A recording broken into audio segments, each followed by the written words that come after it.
Your Honor, this is case number 229 on the calendar in the matter of Stake versus Martin. Parties have been sworn in. Judge, you may be seated. Have a seat, sir. Oh, no. Come up here, gentlemen. This is your son, Mrs. Stake. Yes, it is. And Miss Martin, this is your son. Yes, it is. How lovely for you both. Miss Stake, you had a rental car. You let your son drive the car. He was with his friends. My reading of these papers suggests to me that both of these idiots got drunk. He drove the car right into a pole. Right? Correct. You think his mom, because he's a minor, should pay for the damage to the car. Correct. His mom says that you know your son drinks and you shouldn't have given him the car. That's your position. That's correct. So that you are not responsible for the damage. Right. Before I ask you two ladies to sit down, I'd like just for you to give me the bills for the car, and then I'm going to deal with the young men. This is the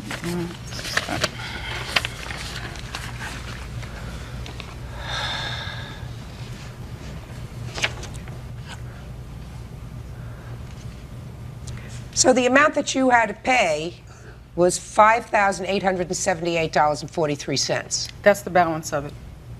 My insurance paid $4,900. But this is just the balance. Correct. Why don't you two ladies have a seat for a moment? I'll ask you to come back in a moment. Your first name is what, sir? Paul. Paul. And yours? Jamal.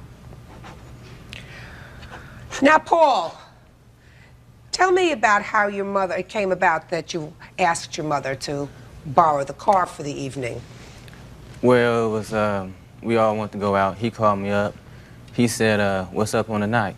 And I said, nothing, and got this rental car, and, you know, he wanted to go kick it. So I was like, all right, fine. You know, I told him I had no money. He said, come on now, this is Jamal. Could you keep your voice up and try to speak slowly? Oh, okay. He was like, come on now, this is Jamal. So I was like, all right. So he wanted to get drunk. Well, we all wanted to get drunk. So he went and bought the drink. Then after a while, we went to my... Just a minute. So you went to your mother, and you said to your mother what? Well, actually, she already gave me the car. She already let me use the car. That day? Yeah. But what did she say when she gave you the car? She was like, be careful. And I said, okay. That sounds right. You said, be careful? Yes. So right after your mother said, be careful, you and this genius over here decided to use the car and to go and get some booze and drink, right? Right. And where did you decide to do that? At my sister's house. Your sister's house? How old is your sister? Well, she is about 19 now. So you decided to go to your 19-year-old sister's house with Jamal over here and how many other people? Just one more person, my best friend. Now, were you drinking before you got to your sister's house? Is not an answer. In court. No. No is an answer. So what happened at your sister's house? Well, I said, let's leave, you know, because he got into an argument with my sister and everybody else in the house. So I said, you know, let's leave. But by that time we decided to leave, we was already toe up. You were what? We were already drunk. What was the word he used first? Toe up. Toe up. Okay, go ahead. And so, you know, I was too intoxicated to drive, but I still said, let's go. But I wasn't going to leave just right away after I said, let's go. I was going to stay there and wait until I got sobered up. But he was like, no, you too drunk. He tried to take the keys from me. I was struggling with him because I was going to throw them to my best friend across the street. But he already got the keys from me because I was too intoxicated to hold on to the keys. But I still remember that. And after that, he just got into the car. I don't remember how I got into the car. That's the only thing I don't remember. But we got into it. If you don't remember how you got into the car, you must have been 3 sheets to the wind. Did you ever hear that expression? 3 sheets to the wind? Nah, no. No. So... No, toe up, you know. Go ahead. So now you're in a car. You don't know how you got there because you were Toe up. drunk as a skunk. Right? Yes. What do you remember next, Paul? All I remember is you know, I hear the car going, And next thing I know, I hear him and my best friend in the back arguing, telling him to slow down. And I did wake up and say, slow down, and then I went back That you to remember. sleep. You don't know how you got into the car, but you remember saying slow down. I do remember that. Okay. And the next thing you know, you were Next thing dancing I- with a pole. Judge Judy continues in a moment. They're two idiots. I agree with that. And the All mother right. is an idiot as well. Excuse me? And later today, Just a second. A bunch of guys went fishing to celebrate his wife being pregnant? real cases, real people. Judge Judy. Gina Stake is suing Jamal Martin's mother, Queenie, because Jamal wrecked her car. Queenie says she's not responsible, claiming Jamal only drove the car because Gina's son Paul was too drunk to drive. Jamal, Yes. let's hear from you. Okay. On September 13th, I called him and asked him. Let's do this. You were in his sister's house drinking. We were outside drinking. I stand corrected. You were outside drinking. What were you drinking? A bottle of Tanqueray.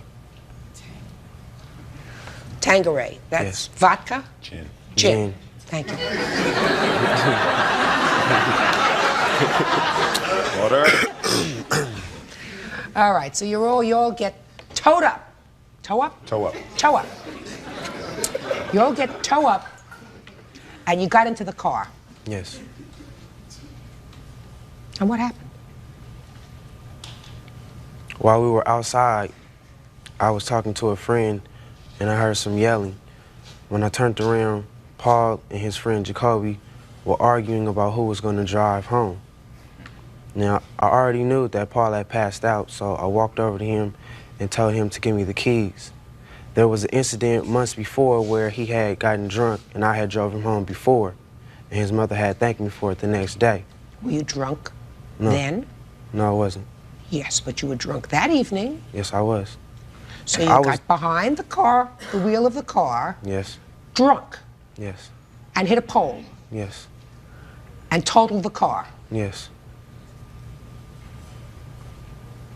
How old are you? 19. How old are you? 18. You go to school? Yes. You work after school? No, not anymore. Why? Well, they had to let me go because I had to rephase a class. And You had to what? Rephase a class. That's taking the class over. Why? Because it was hard and I didn't understand it, so I had to take it over. What about you? No, I'm working right now. Oh, good. That's good. Thank you. Now I'll have the mother's back.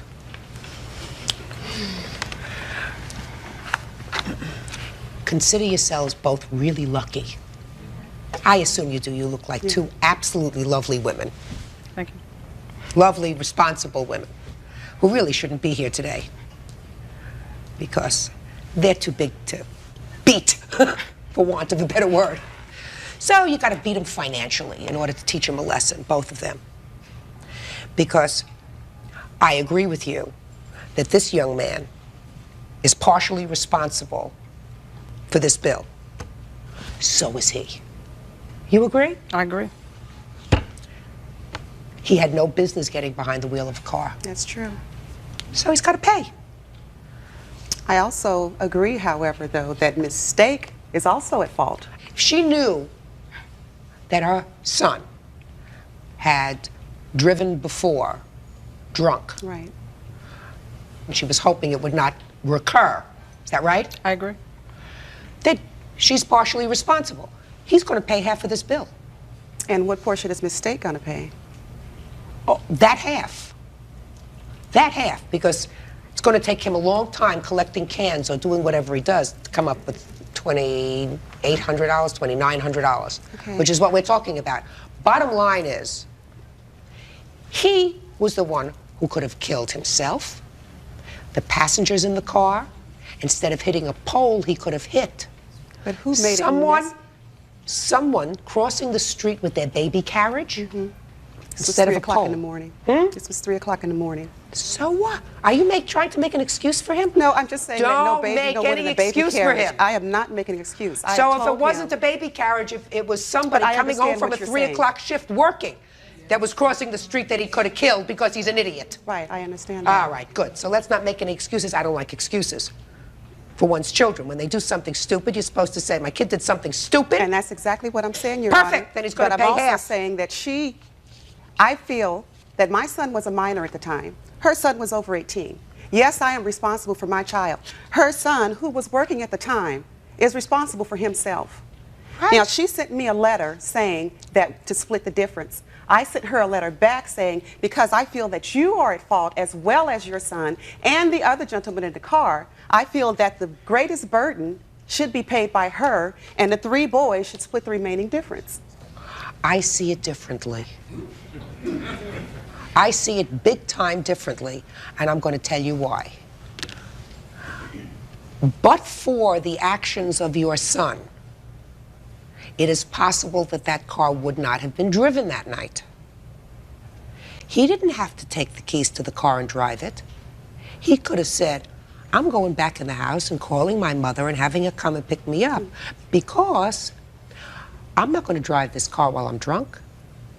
If they want to act like fools and drive the car, that's none of my business. Then you wouldn't be standing here Exactly. today. Also- No, just a second. They're 2 idiots. I agree with that. And the All mother right. is an idiot as well. Excuse me? I'm saying, had she not commended him, her undermining what I'm teaching my child by saying, yes, Jamal, you did a good thing driving my son home when he was drunk, maybe he wouldn't have drove this time. I'm not making an excuse, but I'm saying, You are making an excuse, no, I'm madam. not. Judge Judy is ready to rule. Like I said, this is all funny to me. There's no person in this world like me. I can overcome anything in this world at all, anything. And later today, Tom had been consenting to drinking and driving. Mr. Jackson, you were blotto drunk. real cases, real people. Judge Judy. Miss Martin, she said to you in her letter, split the difference And I with me don't feel it because should be I am split. prepared to accept part of the responsibility for giving my son the car. She didn't say to you, your son was driving, therefore he's got to pay the difference. She said, I'm prepared to split the difference with you. That's assuming, on her part, a certain responsibility for allowing her idiot to drive the car in the first place. Come on, get it together, madam.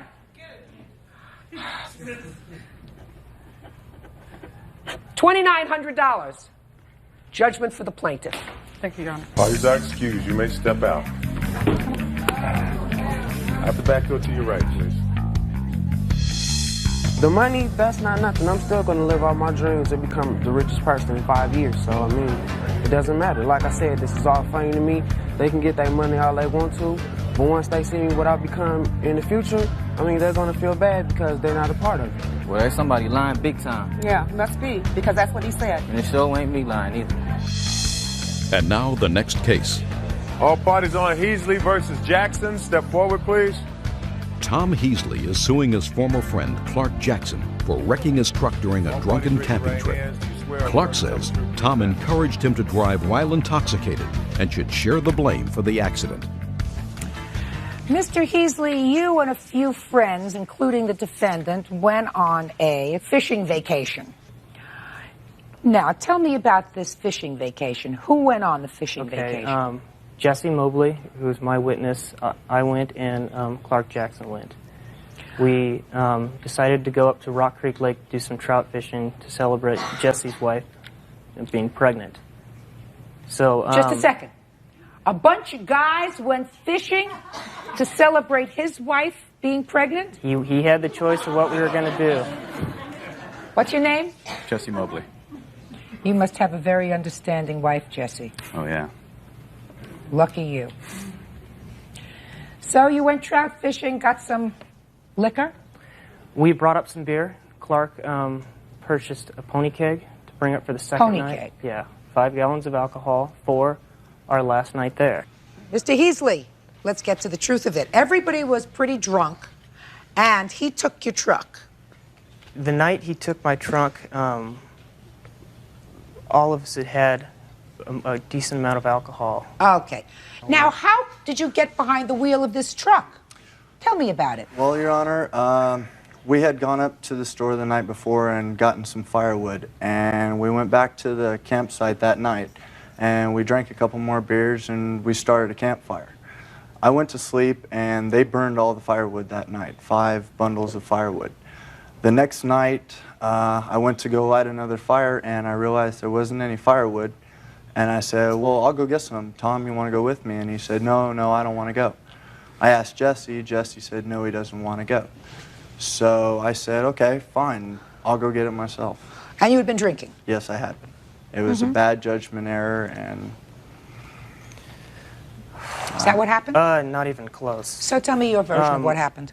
Clark jumped in the truck without permission before Jesse and I could protest from the back of the campsite, said, I'm going to the store, jumped in, and was gone.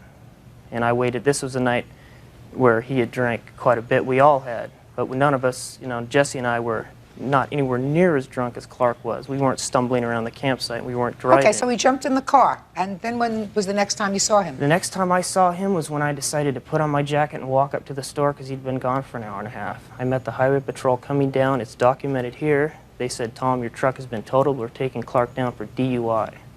Which they did. Which they did. Now, tell me about this truck that you have. How old is it? It's an 88 Ford Bronco. I just purchased it for $4,900. You have proof of the purchase price of this truck for me? Yes. Can I have it, please?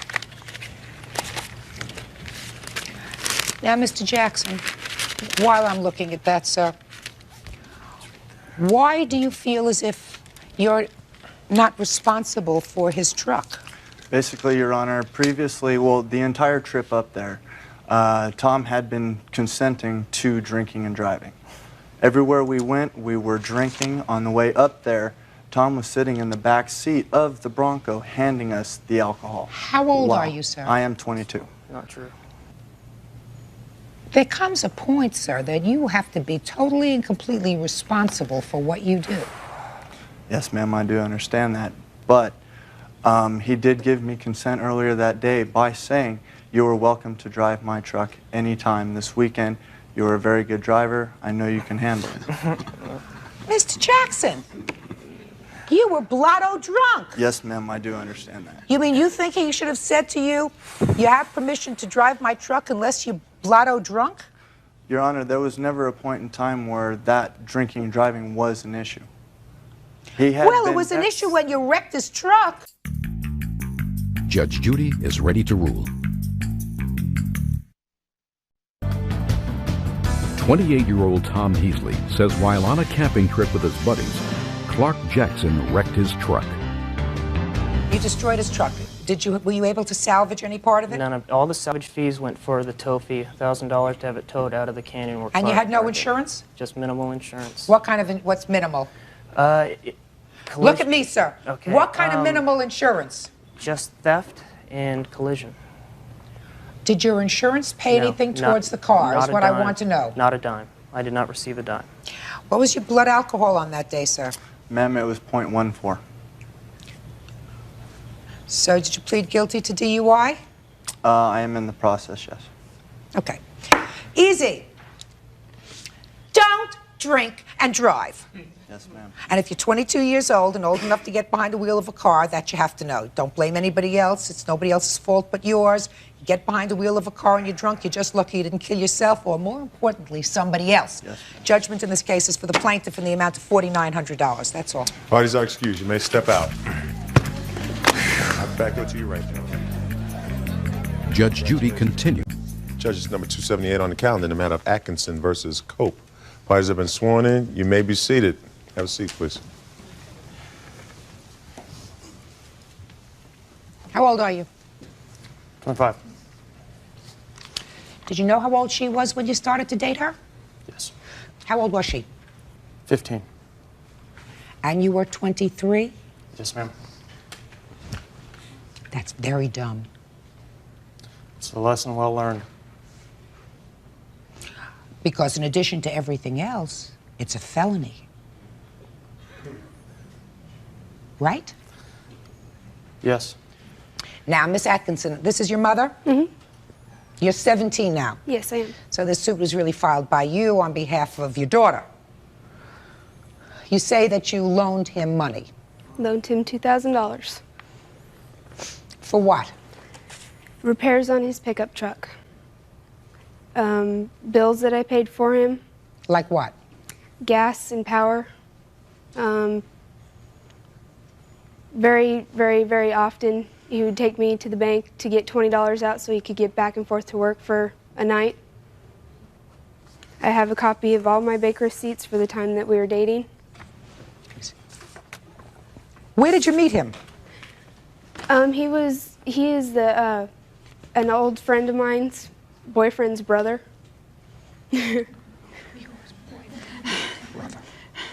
Yeah. And we were just introduced one day, and we were friends for about 5 months, and then it went from there. Did your mother know that you were dating him? Yes, she did. Did you think it was a good idea? He wasn't like a normal 23-year-old. He was more like a 19-year-old. Seemed, and they were friends first. That's not unusual. So he's 23 going on 19. And your daughter was 15 going on 16. Yeah. So you didn't think it was so terrible. Did you know that they were intimate? Not for a long time, no. So you took some money from her? The loan was offered to me. What I did borrow from her, yes. Didn't take. Well, tell me. It was offered. Right. And you took it? It was offered It as was a loan. offered several times, and I did take it. Yes, I borrowed, yes. Why? Not $2,000. How much? $800. Well, $800 in one lump sum. Yes, ma'am. We're talking about little bits at a time. No, ma'am. All- No, ma'am. All the withdrawals listed on there, there's only, I think, one deposit that I made for my birthday on April 8th. All the rest of the withdrawals were not from me, not from me personally using the money, but from him using the money. You mean using it to go out on a date, maybe? No, to take it and pay his bills, or to, for instance, I bought him a differential. He needed a differential. I loaned him the $150 as a deposit down on the differential for his... Does that sound familiar? No, ma'am. No, ma'am. I've been self-sufficient since I was 18 years old. I've paid all my bills. No. And no, she did not pay no gas, power, or electric bill. She loaned me, which was offered, $800, which I paid back. Now, I don't know where she comes up with this, no. How much did you have in this account when you started To dating start him? out with, $2,200. And prior to dating him, had you taken any money out of that account? No, that account was saved up. I've been saving that money since I was 6 years old to go and buy a car when I was 16 or to go to college. So what you're telling me is there were no withdrawals made from that account? None. Zero. Is that correct? That's correct. Step up here, please, with your daughter. When did you find out that she was helping him out with money? The first time I found out about it was his ex-girlfriend left a message on our answering machine telling Kelly that she would never get her $2,000 back, and a few other things she left on. And that was the first time I realized, uh-oh, she's really done it.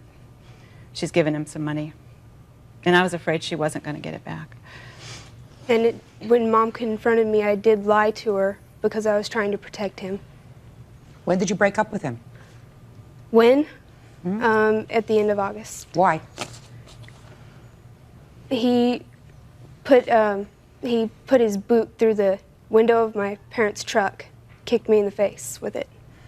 Why? Lots of fights. We were in the middle of another fight, and it ended up in a domestic dispute. Did you call the police? Yes, I did.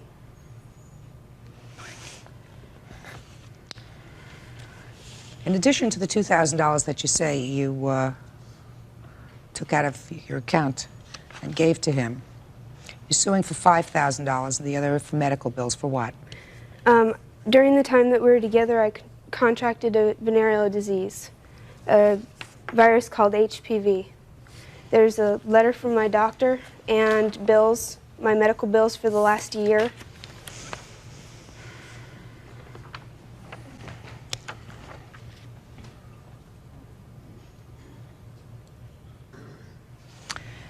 Did you have sexual relations with anyone other than him during this period of time? No.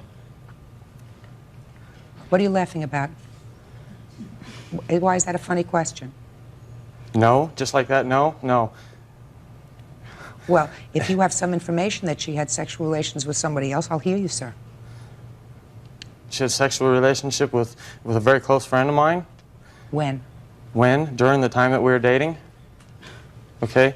The money that she loaned me, the $800, okay, yes, I did pay back. This was a doorway to open the account, and once the money had start being removed, the $800 that was loaned to me, then she went ahead and removed more money.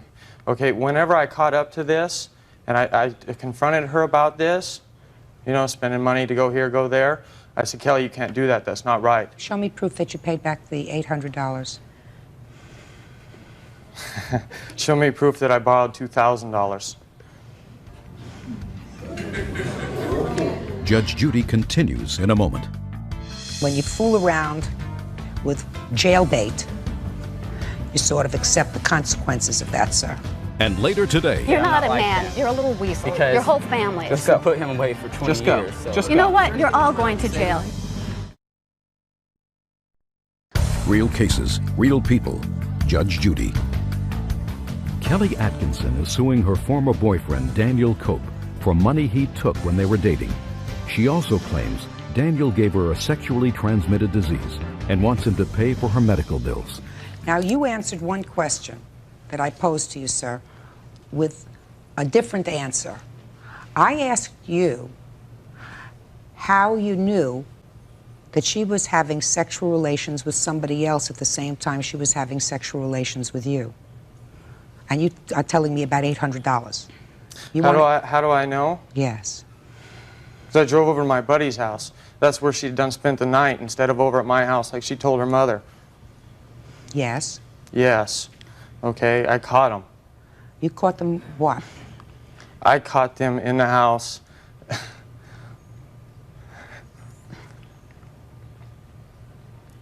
Half dressed. Does that sound familiar to you? No, it does not. Well, would you tell me what he's talking about if you I know? have no idea. Well, tell me about it, sir.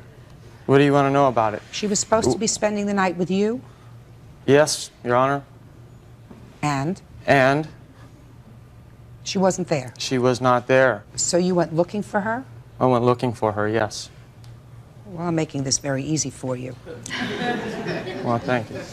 Good. How much are your medical bills? So far out of pocket is $895. And I'm going to need many more. Well, you know, you're partially responsible, madam. So's your mother. Mm-hmm. In my judgment. You said it. He was 23, going on 19. Mm-hmm. Probably more like 15. So, he's no genius. Your daughter is 15, going on 16, and clearly she's no genius. You're supposed to be smart enough to put your foot down and say, I don't want you to see this guy because he's too old for you, and I don't think it's appropriate at your age. At age 15, to be dating somebody who's 23 is not appropriate. Maybe when you're 30 and he's 38, it's a different story. But right now, it's not appropriate. That's your job as a mother. Okay, now whenever Mom did find out about his age and how much we were hanging out together, I was lying to her, again, to try to protect him. Your mother still says she knew very well that you were dating him and that she gave her tacit approval because she felt that he was immature enough to be almost a contemporary of yours. And I trusted Which is them. a kind way of saying it. Very kind. Very kind. So you bear part of this responsibility. You know. Have you had yourself tested, sir? I had myself tested, yes. Good. Do you have the results of the test? I have what they mail me is a card that says you're okay, fine, that you don't need to call us, you don't need to contact us, that you don't need to come in. Let me see. Okay, this does not say nothing, but it's a mailer, all right? Well, it doesn't say anything. What are you giving it to me for? That's the only thing that I do have. Okay, if otherwise I'd have been notified, say, you know, I'd have gotten a phone call saying, come in, we need to discuss this. What made you go here for blood tests, sir? Because I started a new relationship and I wanted to get tested. I wanted to make sure that, you know, before I have an intimate relationship with anybody, that I do not have a problem. Well, this is interesting because this was just done in October. Yes, ma'am, You I stopped have a new seeing- relationship. I heard that already. You sound like a It's- broken it record. was- But you stopped seeing her in August, right? A year ago. A year A ago. year ago. Right. Right? So this doesn't tell me anything because I don't know whether you were tested a year ago and were treated during the course of that year for anything. Do you understand what I'm saying to you? Judge Judy continues in a moment. She'd been having sex for long before I come around. And later today, You're a lying Your dad's scumbag. gonna Your bail whole you out family is that way. again. Your dad's constantly bails you out. Your whole family is that way. real cases, real people. Judge Judy. Kelly Atkinson is suing her former boyfriend, Daniel Cope, claiming he gave her a sexually transmitted disease. Daniel says he knows nothing about it. Mr. Cope, nobody is blameless in this situation. Unfortunately, you are the legal adult and she is the legal minor. And when you fool around with what we used to call when I was a child, jailbait, you sort of accept the consequences of that, sir. You took out this money. This was your money supposedly for a car, For correct? a car or college, whichever I decided that was Whatever. more important at the time. And so far you have medical bills in the amount of $895. I'm giving you a judgment in the amount of $2,895. I'm saying the following to you. You started off your life wrong. You're supposed to be smarter. Mm-hmm. You're 17 years old.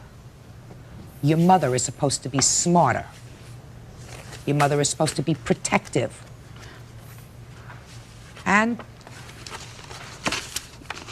as far as I'm concerned, this 15-year-old shouldn't have unfettered control over a substantial bank account. It's her money, but she's still a kid. Right. Fortunately, what was coming out wasn't money to buy drugs or other things, but it could have been. Mm-hmm. So you got to be very, very careful and very vigilant as a parent these days. I assume your new girlfriend is over the age of 18. Yes. Great. That's all. Parties are excused. You may step out. Back there to your right, please. And I thought maybe they'd be good for each other. Maybe she'd help him grow up a little bit and he'd help her grow up a little bit. And now the next case. Parties on Lewis versus Lewis. Step forward, please. Secretary Royce Lewis is suing her 19-year-old stepson, Daniel Lewis, for money she loaned him to buy a stereo when he was 16. Okay, so that we understand who the cast of characters are in this case. This is your stepson. Yes. This is your biological son. Yes. Are you still married to his father? Separated. Married but separated. Right. Well, a couple of years ago, while you were probably all living together, correct? Yes. According to this, you made a loan to these two boys. Yes. To go out and buy some stereo equipment. At that time, he was 16. Yes. And it was your agreement that when he turned 18, he would pay you back. Yes. Turned 18? Yeah. What happened? He never paid me back. The agreement was that when he turned 18, and I didn't ask for interest or anything, and before I gave them both the money, which was cash, I said, this is with the understanding that when you each turn 18 and get your money from your trust account, that you will pay me back the money that I've loaned you. And they both said yes. I said, then go get stereos for your car. So you got a stereo for your car, Yes, I did. and you got one for your car. Correct. When did you separate from his father? About 2.5, maybe 3 months ago. And it was after that that you filed this lawsuit. Right. I told him I was going to the time we were together, and he said I couldn't because he's a pastor of a church and it's his son, and I wasn't allowed to. I said he owes me the money and he's not paying it, and you're not doing anything to get it. Well, but the marriage was already on. Right. Going. No, actually, no, it wasn't. Well, But Then I'm going to tell you something. If you threaten to sue your Well, no, husband's son, that's a good time for marriage to start to go south. well, I didn't threaten immediately. I said somehow something has to happen here. It's not right that he's getting away with all this. Okay. Okay.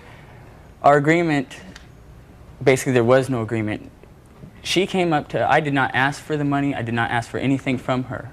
Me and James were both outside one day. She came right in front of our door. She walked down the stairs and was asking us if we had car stereos and how they worked and all this stuff. And she says, well, do you guys want to go down and get new CD players? And of course, I'm 16 years old. You know, I would love to have a new CD player for my car. So she gave us a blank check, said she told us how much we could spend. Me and James went down, got the same exact CD player. I came home, installed it in my car. Later that night, sitting in my room, she walked through the door and then told me that when I was 18, I could pay her back That's a total lie. because I was getting my settlement, okay? So what did you say to her at that point? Actually, I never said anything. I never actually said, okay, yes, I will do this, yes, I won't. But the thing is also, even if I had agreed to that, I moved up to Sacramento shortly before I turned 18. When I turned 18, I never heard nothing. To this very day, she has never verbally asked me for that money. That is a total lie. His dad has talked to him. Not since. Not talking about his dad. He said it's you. My dad left her 2 months ago, and that is when this is happening. And she's suing 4 of my dad's friends. Judge Judy continues in a moment. Have fun in jail because that's where you're going. Miss Lewis, a minor cannot make a contract. When he was 16 years old, he could not have entered into a contract, either oral or written, with you for anything. And there are times when, if you enter into an agreement when you're a minor, and if you ratify it later when you turn 18 or 21, depending upon the jurisdiction, then it can become enforceable. But he did not do that. He did not ratify it when he became 18. You cannot make a contract with a minor who is 16 and expect it to be enforced in a court. This lawsuit is dismissed. That's all. Parties are excused. You may step out. At the back. You got my case next, buddy. Yeah, I've already reported you to Wells I Fargo really Bank for don't the care. TQ board. I really don't care. Judge Judy will They don't care. Judges number 179 on the calendar in the matter of Ramos versus Taylor. I care, Bird. Okay. Parties have been sworn in, Judge. You may be seated. Ma'am, have a seat. All right, Miss Ramos, for some reason that I don't understand that you're going to tell me, you lent this man some money. Yes, ma'am. You say you have a note to prove it. Yes, I do. He says he paid you. No, he hasn't. And that he can prove it. So first, Miss Ramos, you want to tell me why you lent him money in the first place, how much you lent him, and when he was supposed to pay you back. I loaned him $700. When? This was in May. Why? I felt sorry for him. Why? Because he told me that he needed money to pay rent. Well, how long had you known him before you gave him the $700? I met him earlier that month. Where? At a bar. Did you, other than just meeting him at the bar, did you become friends? Did you date? Yes, friends. Just friends? Mm-hmm. From the time you met him at the bar until the time you gave him the $700, how many times did you see him? Quite a few times. 2 times, 3 times, 5 times, 10 times? Probably about 10 times. Where did you see him? I'm trying to figure out why you would lend him $700. Where did I see him? Yeah. I would call him, and then we made arrangements to for my mortgage loan. Is that your business, sir? Yes, it is, Your Honor. You're a mortgage broker? Yes, I am. How long have you been a mortgage broker? 2.5 years. How many mortgages have you brokered? Probably, on an estimate, if the market's doing good, about 10 to 15 a month, if I'm lucky. And you've been lucky? Yeah. Yeah? So what'd you need $700 for from her? Well, what happened, basically, is I met her and her friend at a bar, okay? I was talking to the friend at first, and then I told her, I said, I'm not going to be disrespectful. I'd like to talk to you, but no dice. Well, this continued. We called each other for lunch. We seen each other for lunch, and she's kicking it with me and everything. And She's what? She's hanging out with me. You know, we went to lunch together. We were sitting there talking. Did you say she's kicking it? Yeah, that's just what she's doing. So, you know, to make a long story short, we got to talking about some personal things, and we made an agreement. She said she didn't have to go back to work. Went to the house. We spent the night with each other. Okay, it's not 10 or 15 times. She's at my house every day. She took me to work every day. So what was happening is during this time, I left one company to start another one. They were having some problems with their payroll, so I asked her to do me a favor. She did it, and I said, no problem, I would pay her back. She's saying I never gave her any money. I did give her a form of $200 in cash when they had paid me. Okay, during this time... Prove it. Oh, well, you know, she knows I gave it to her, and I'm not gonna fight that. But during this time, I made an agreement with her. I told her, I said, well, Diana, check this out. I have a compensation agreement. I could lower my fees and what I'm gonna charge you for the loan. And if you take that form of payment that way, you know, then I won't owe you anything. She agreed to it, okay? Then the holiday kicked off.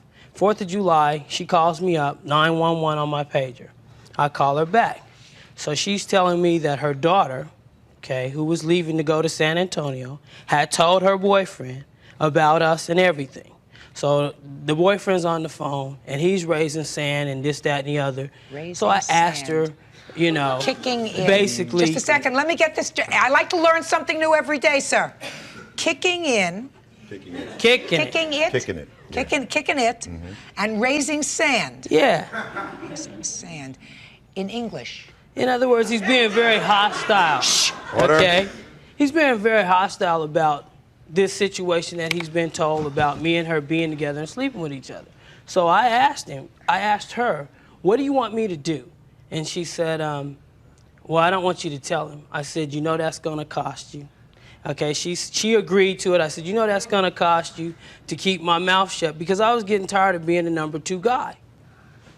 Let me try to understand this in English.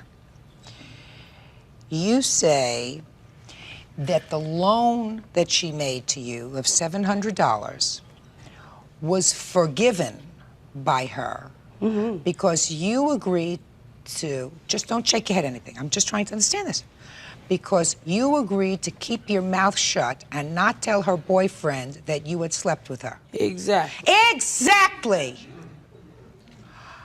Mr. Taylor, kicking it, I didn't understand.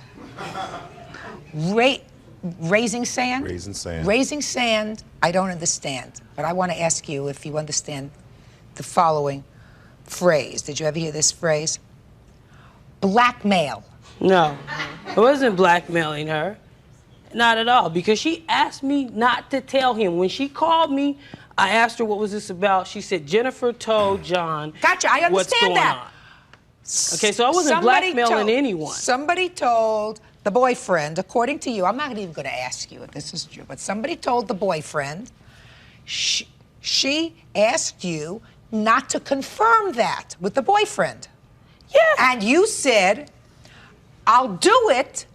I'll tell him it's not true if you forgive this loan. It wasn't in part of the loan. When I said you're going to pay for that, it had nothing to do with, well, with I the don't loan understand. What is part the of it. pay? Are you going to pay for this? What did that mean? In other words, what I meant to her, she was going to pay for it, is that we were going to have a long talk about me having to, you know, bow down and not tell him what really was going on. Because the thing about it was, I felt like I was going to pay for it, because when I seen him... Were you, just a second, Mr. Taylor, were you hurt and offended, sir? Yeah, I was.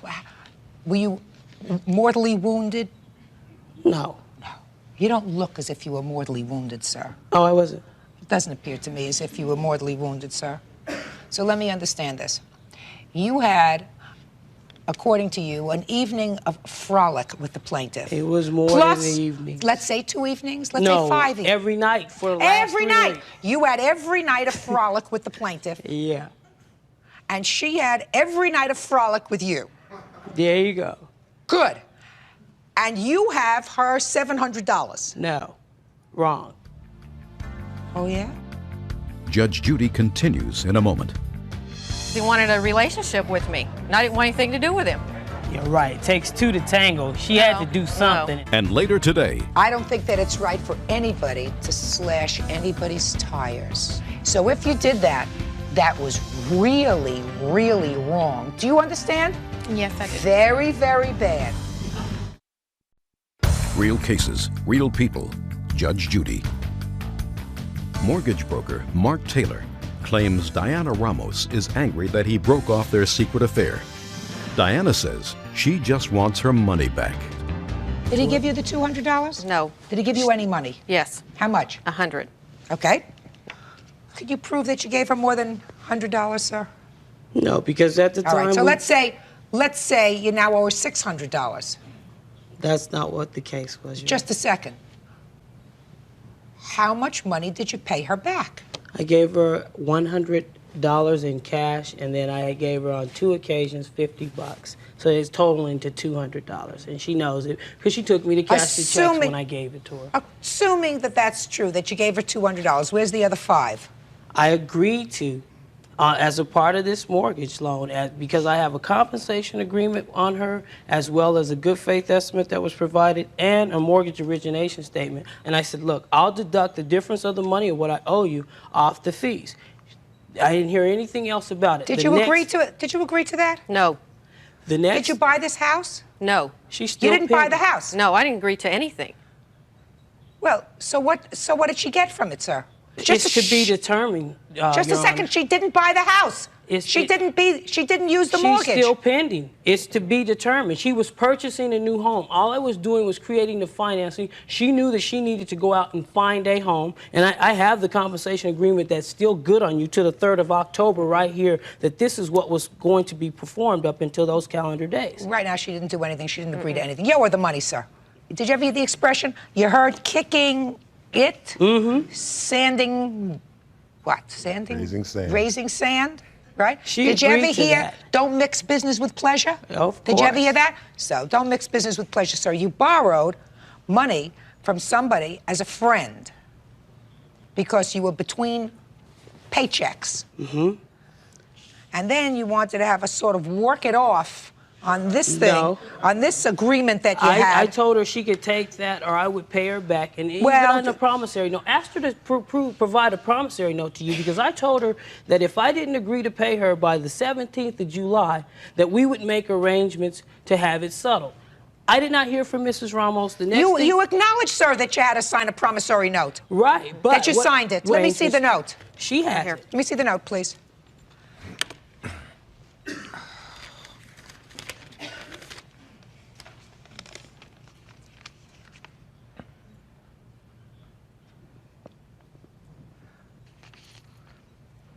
You were supposed to pay her, sir, half by the 17th of July. Did you That pay her is half? correct. No. Good. Then you defaulted.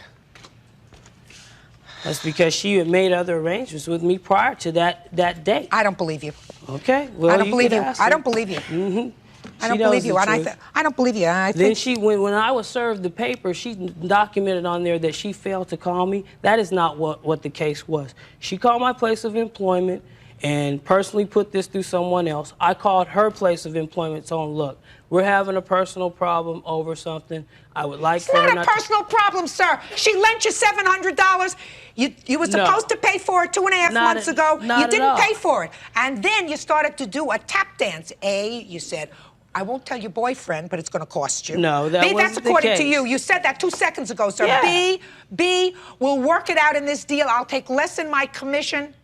I'll take less in my commission than I would ordinarily charge you, and we'll call it even. As far as I'm concerned, Mr. Taylor, if a friend lends you $700 in your time of need, you ought to do this mortgage agreement for no commission. No. No, listen to me, sir. For nothing. If you were in a bind, Okay. if you were in a bind, as you were, I'm sure that you wouldn't go and ask this lady for money if you weren't really in a bind. And she helped you. That's it would not seem, how that went off. It would seem to me, that's what you said. You said I was between checks Yeah, and I needed but some help. She volunteered to do it. Judgment in this case is for the plaintiff in the amount of $700. Get him out of here. Parties are excused. Yeah. Step out. You got your money back, but you know you was doing No, me and doing John I at the don't same think so. time. Ask him, I bring don't him down think here, he'll so. tell you. John, if you get to see this, buddy, like I told you in Texaco, been there, done that, got the T-shirt. Have a good one. And now the next case. All parties on Taylor versus Lee. Step forward, please. 19-year-old Crystal Taylor is suing her ex-boyfriend Fred Lee because he didn't pay his phone bill. He says Crystal slashed his tires. This used to be your boyfriend. Yes, it did. That's past tense. Yes, it's past. Your complaint says you let him put a phone in your name. Yes. Big mistake. I know now. He didn't pay the bill? No, he didn't. He didn't pay a couple of bills. And the total on that phone is now? $967 and some change. And you say? I intended on paying the phone bill, but she came up to my job and slashed 3 of my tires. So that's when I decided not to pay the bill, because the three tires that You she have no proof slashed, that the 3 tires that she slashed came up to $340 a piece, Sir. which was over $1,200. I read that in your answer, that you paid $350 a piece for tires. Why didn't you get some cheaper ones? Hey, don't speak to him. Okay. Bird, I haven't bought tires in a while, and I know about inflation. Did you ever hear of tires that cost $350 a piece? Not on any vehicle I've ever driven. What kind of car is it that you drive, sir? An Acura Legend Coupe, a very expensive car, and the wheels are very expensive too. You mean, when did you buy these tires, sir? May 6th. Why didn't you pay the phone bill instead of buying the tires? Exactly. Shut! Hey! Okay. Do I look like I need help? I would suggest you be quiet. Okay, I'm sorry. If you're winning, you're supposed to be quiet. Judge Judy will continue in a moment. If you owe somebody, you can find yourself a 1965 VW Bug with $50 tires and make sure that your obligations are paid for. Real cases, real people. Judge Judy. 19-year-old Crystal Taylor is suing her ex-boyfriend Fred Lee because he didn't pay his phone bill. He says Crystal slashed his tires. Why didn't you pay the phone bill instead of buying $350 tires for your Acura? The phone bill wasn't due at that time. Yeah, oh. When the phone bill came... No, just a second. The phone bill was over an extended period of time, Mr. Lee. Are you telling me that you paid the phone bill each month and that it was 1 month that it was $967? No, actually it was... Let me see the phone bills. How many times did you pay the phone bill, sir? I paid the phone bill a couple of times, actually. How many is a couple? I don't know, 3, 4, 5 times. Let me see proof I don't of have it. exact Let me proof. see you. Let I me don't see your have proof. at all. All right. Basically, I went tit for tat. The bill came, she slashed my tires. I felt we were even. Let me explain something to you, sir. Okay. Let's talk about her bill, her April bill. Okay. The prior balance that you owed in April was $80. Yeah. Then you had a Pacific Bell charge for $355.21. That's in April. In June, sir, the current charges on your phone were $163. Okay. But the total due was $967.90, with a prior unpaid balance of $804.58. So it doesn't look to me as if you ever paid this bill. Ever. Now, you never paid the bill. I was gonna pay the bill. Listen, did you ever hear the expression, shoulda, woulda, coulda? Yeah. I should have done that. I She could shouldn't have done slashed my tires. Just a second. Just a second. Did you see her slash your tires? I have a witness. but Did you see her slash your tires? I was at work. Good. Doing my job. Listen, I don't think that it's right for anybody to slash anybody's tires. Especially at the amount that I paid. Absolutely right. Now, because that would be, if you did that, if you She did that, did. shut. She did. If you did that, it would be taking the law in your own hands. Which she Do you did. Hey. So if you did that, that was really, really wrong to slash his $350 a piece tires that he bought instead of paying the phone bill, which is in your name. That would have been a very, very bad thing to do. Do you understand? Yes, I did. Very, very bad. But he doesn't have any proof that you did that. He thinks that you did that, but he doesn't have any proof. Why would I tell you I slashed your tires? You told me. I didn't tell you that. I don't believe and that. we're not in court for them tires. We're not in court for that. Miss Taylor, You will be. if you I open your won't. mouth again, you're going to be a very unhappy person. Okay, I'm sorry. Judge Judy is ready to rule.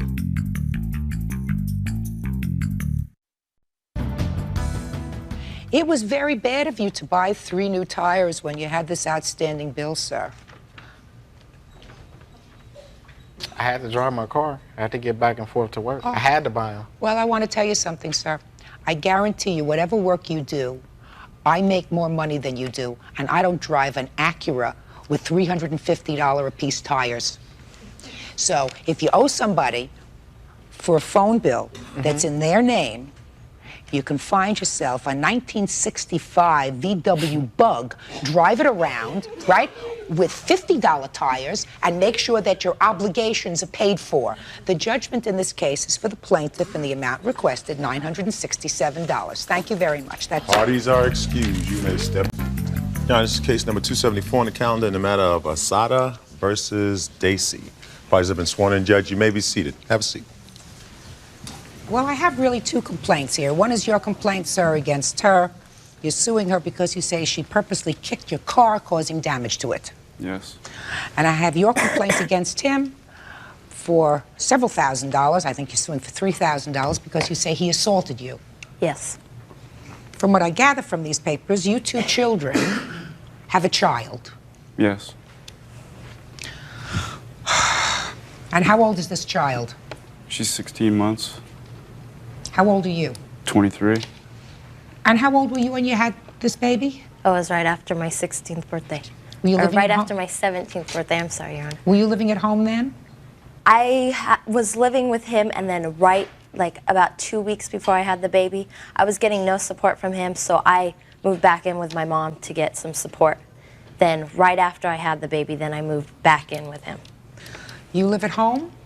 Yes, I moved back there about 4 months ago. So you live with your mother? Yes. And father? No. Just with your mother? Yes.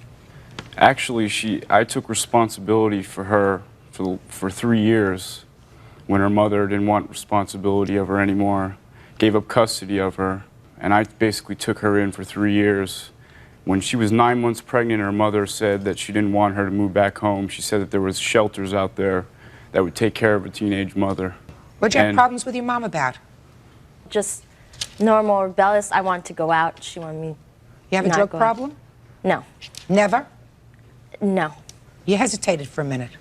I have done, yes, I have done drugs before in the I past. know that. And you, sir? Drug problem? No. Yeah. Have you done any drugs? No. Was she doing drugs when she was living with you? Yes, she was smoking marijuana. Mm-hmm. What about when she was pregnant? I don't believe so. Not that I can remember. What no. about after the baby was born? Yes. Mm-hmm. Okay. Now, you separated, and then this incident occurred with your car. You want to tell me your version of it, sir? Well, I was going to pick up a friend which lives close by to where she lives. And on the way back, we happened to see her walking with my daughter. So I stopped to, see my daughter. And What time was this, sir? It was about 9:45 p.m. She lives in a kind of a bad neighborhood. I was concerned for the welfare of my child. She said that she never walks the baby at that time, but obviously she does. When she came over to us, she asked us where we were going. I said we were going to go out. And she spit on us. She spit on me and him through my car window. Let's take this step by step. And I want you to understand something. I'm very, very smart. That's why they keep me here. Not because I'm gorgeous. Right, Bird? Yeah, that's a good enough reason, Judge. I stopped my car. She came over to where my car was. I opened the door to the car, got out, saw my daughter. What did you say to her? I said, "What are you doing with the baby out at this time at night?" And what? Okay, so right away we got a problem.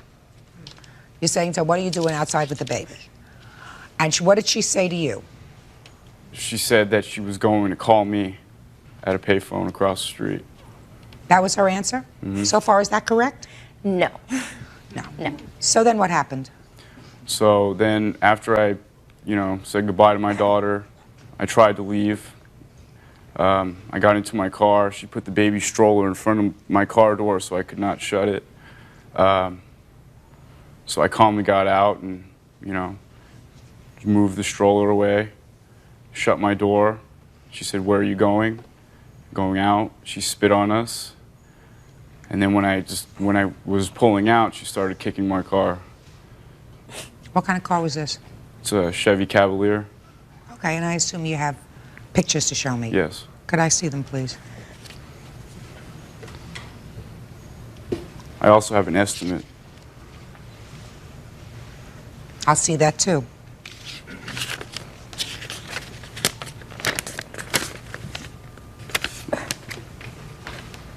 Okay.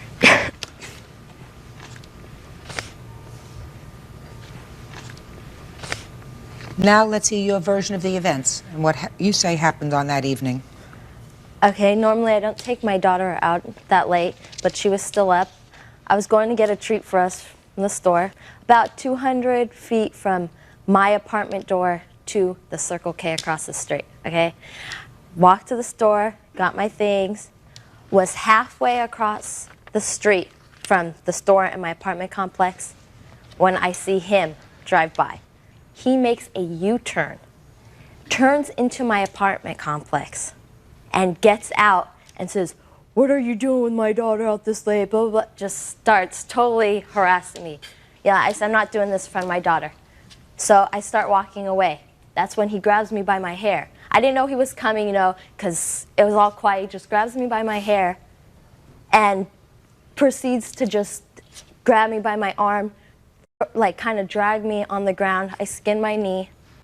Then I got up, started to leave again. He kicks me in the stomach. I lose my wind, I gather myself up, and then by then I grab the stroller, start running from my apartment. I yell back, "I am calling the police. You're not getting away with this one." He yells, "I have 2 witnesses that say I didn't touch you." Okay, the whole time this was happening, this guy over here sitting in the chair, he was laughing. He sees a girl getting beat up. He's laughing, okay? Judge Judy continues in a moment. I'm telling you, the only one that I feel sorry for in this situation is this 18-month-old baby who happens to have 2 morons for parents.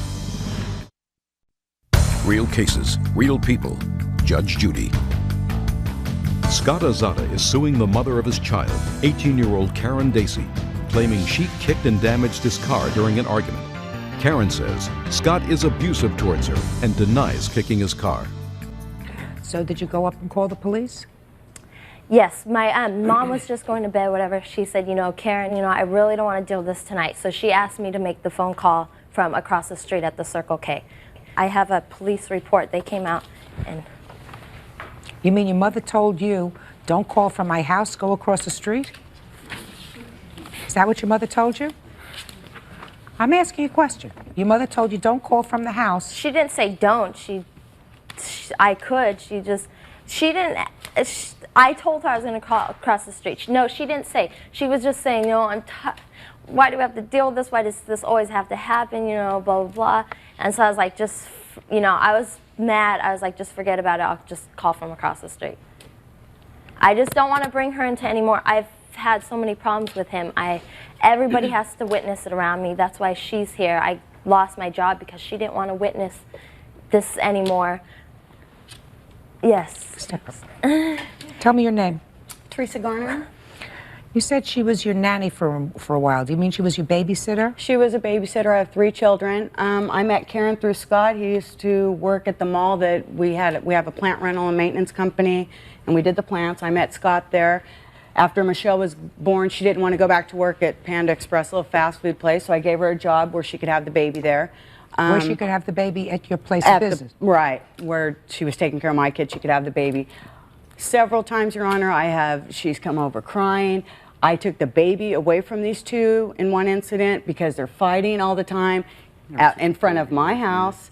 I told him neither one of them could have the baby. When they were acting like that, he had her outside, was trying to push her in the car, same thing, pulling her hair, calling her names. The verbal abuse went on forever.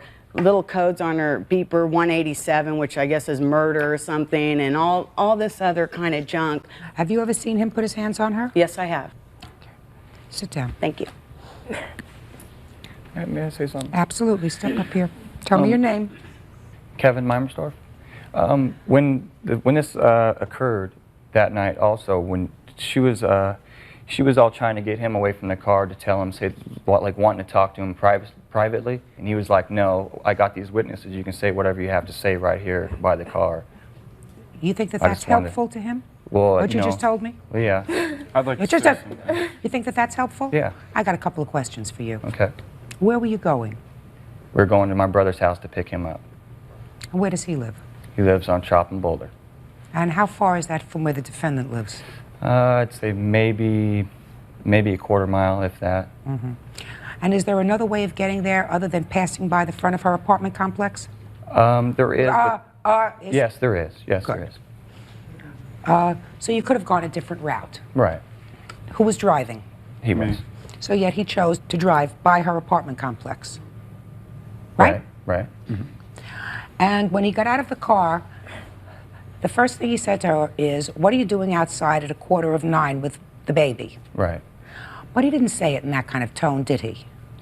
No. No. I mean, well, he just exactly the tone what you just said. What are you you think doing? so? Is that what you remember, sir? Is that as true as everything else Yes, that you're going ma'am. to tell me today? Yes, That in a very calm tone, he said to her, "Why are you out with the baby at 9:15?" Is that the tone? Well, it might have been a little bit, a little bit more higher than that. I mean, definitely. Might I mean, have not at a soft tone, but I mean, it's like, what are you doing at this late at night, basically at 9:30 at night, in this neighborhood? And when he said that to her, sir, was there any profanity dotting his words? Like, did he say, "What the blank are you doing No, blank out at this blank hour"? Does that sound, ring a bell? No, ma'am. So far, I'm not getting the ring of truth from you, sir. You're getting everything, all the truth. No, I'm not. No, I'm not. Because it does, I mean, I'm not saying she's terrific. Right. Because I'm telling you, she's not terrific. Right. Right? And I'm telling you, the only one that I feel sorry for in this situation is this 18-month-old baby, Right. who happens to have 2 morons for parents, right? Her, because she doesn't know whether she's here or there or where she's going to be or what she's going to do or anything else. She's a baby. And you, who Right. enjoy a reasonable order of visitation from 2 in the afternoon till 8 o'clock at night, 4 days a week. I haven't been able to enjoy it because I haven't been getting my visitation. Well, then you go to court, sir, and you deal with it. I am. I'm in the process of doing that. Then that's what you're supposed to do. You're not supposed to go I around didn't- where she's living and confront her. Oh, but that was not my main priority to go I over didn't there. ask you whether it was your main priority. It shouldn't have been any priority. What you do is, if you've had periods of domestic violence and negative interaction with her, you stay away from her. I've never, but she comes to my work also and harasses me there. Just a second. I don't doubt that she does that. And calls my house and comes by my house. Listen to me. I don't doubt that she does that. Because I think she's a flake. I do. She is. I believe she's a flake. This lady knows she's a flake, right? Young. Young. Thank you. That's all I have to say. Flaky, young, too young to have an 18, to That's be right. responsible for an 18-month-old baby. I agree. There's no question about that. There is also no question in my mind, sir, that this evening wasn't as you have indicated to me, that you were just driving by to go pick up a friend and all of a sudden you saw her. You went by her apartment complex and it was the wrong thing to do. Judge Judy continues in a moment. if you've taken drugs in the last 6 to 9 months, the hair follicle test will establish it. And if you wish to go, we will make arrangements for you to go immediately. Real cases, real people. Judge Judy. Scott Azada claims the mother of his child, Karen Dacey, kicked his car. Karen says she has a restraining order because Scott is abusive. Mr. Rizzuto, you play with fire, you're going to get burned. You screw around with a teenager and make a baby with her, and that doesn't mean that your life's going to be easy. It's going to be harder. You have a child, and if you think that she's incapable of taking care of this child, and you may be right, and you may be a more appropriate custodial parent, the way to deal with it is through the court, not in the street at 9:45. I feel, you know, I'm concerned about the welfare of my daughter. That is the main Then, priority sir, you have here. to deal with that through the courts. I've been dealing with it for 5 months and I haven't got one bit of satisfaction. I haven't even got a court date yet. The court system didn't make your baby. Judge didn't get in there that night. That's right. You did. And you were old enough to have known better. Yes. You were, in the eyes of the law, an adult. She was a minor in the eyes of the law. So,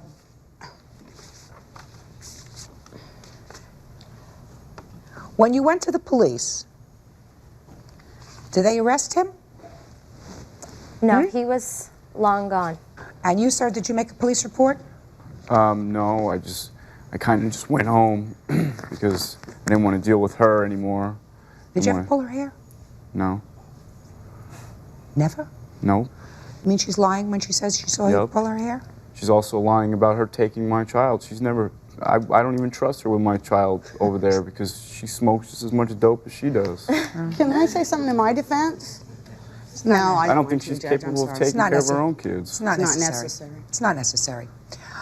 Well, I think that you two young people better decide that you're going to straighten up your lives because you made a baby, and the baby is the only innocent in this situation. This is a picture of what looks exactly like a cigarette burn or... And I've also... Shh! Would you let her finish? On my daughter, when she came home from visiting with him, I changed her diaper and into her pajamas right away, and I noticed this. He smokes, his whole family smokes, okay? And about the drugs and smoking, whatever, I have not even done any drugs since I've been with him. And the Madam, reason why let me tell you something. A, he never burned your baby with a cigarette. Never happened. You could have a picture there, you could have 20 pictures there. I'm telling you, I've been in this business for 1/4 century. This man never purposefully injured that child, nor did he permit anybody else to purposefully injure that child. Now, he may have done lots of negative things to you, but he never purposely hurt his daughter. So you may be able to convince some other family court judge or some other moron that he did with the picture that you're going to show him. But I'm telling you, he never purposely hurt your daughter. How would you know that? How would I know it? Because I'm very smart. And I'm smarter than you'll be if you live to be 500. And I'm also prepared to tell you that you do smoke dope, and you have smoked dope more recently than from the time you first met him. And if I sent you today to have a hair follicle test, I guarantee you that that hair follicle test would bear me out. And if you are willing to go, we will make the arrangements for you to go for a hair follicle test, because the hair follicle test will establish when the last time, if you've smoked drugs or taken drugs in the last 6 to 9 months, the hair follicle test will establish it. And if you wish to go, we will make arrangements for you to go immediately. Judge Judy continues in a moment. Would you like me to make the arrangements right now, and I can have a hair follicle test done right now? All I have to say to that is, not unless he's getting one. This guy has done more than listen to me. Listen to me. Why am I going to show something it was less than 6 months ago because me and him only broke up 3.5 months ago. Why am I going to show what is wrong with me or whatever. If this guy's sitting here, oh, I don't do drugs. This guy is the king of selling drugs, Just a doing minute, drugs, I don't whatever. say- listen to me. So why do we care about what I'm doing? Why? There's a very easy answer to that question, madam. Because right now you are the primary custodial. What I've done. Hey! Right now you are the primary custodial parent of an 18-month-old child. That's why it's more important. And so I asked you a simple question. I said, do you want me to make arrangements for you to go for a hair follicle test? Your answer was no. Good. This is the judgment of the court. The judgment of the court is as follows. I am awarding the plaintiff $585 to fix his car. I am awarding the defendant $585 for the assault. That's a wash. Get out of here. Parties are excused. Step out. You'll get them. Judge Judy continues in a calendar in the matter of Grant versus Grant. Parties have been sworn in. Judge, you may be seated. Have a seat, man. Tell me your first name. Robin. And yours? Maria. How old are you, Robin? 11. Maria? 9. This is your dad. That's your mom. Mm-hmm. And I'm going to talk to both of you, because I've read your papers. I'm going to talk to you sort of privately a little bit later. Okay? So what I would like you to do for now is, this is Officer Byrd. Yeah. He's going to take you into my chambers for a minute to sit down and wait for me, because I want to talk to your mom and dad for a minute. Okay. All right? Okay. Is that fair? Yeah. Yeah. Good. Miss Grant, would you step up here, please? Mr. and Mrs. Grant, from what I gather from your papers, you were married in 1975. Correct. And these are your two girls. Yes. You're now divorced. No. Separated. Oh, yes. Yes.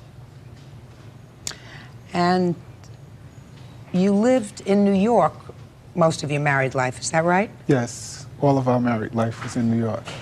When did you separate? November of 1986. No, 96. I'm sorry, 96. So you were married for 21 years before you separated. Correct.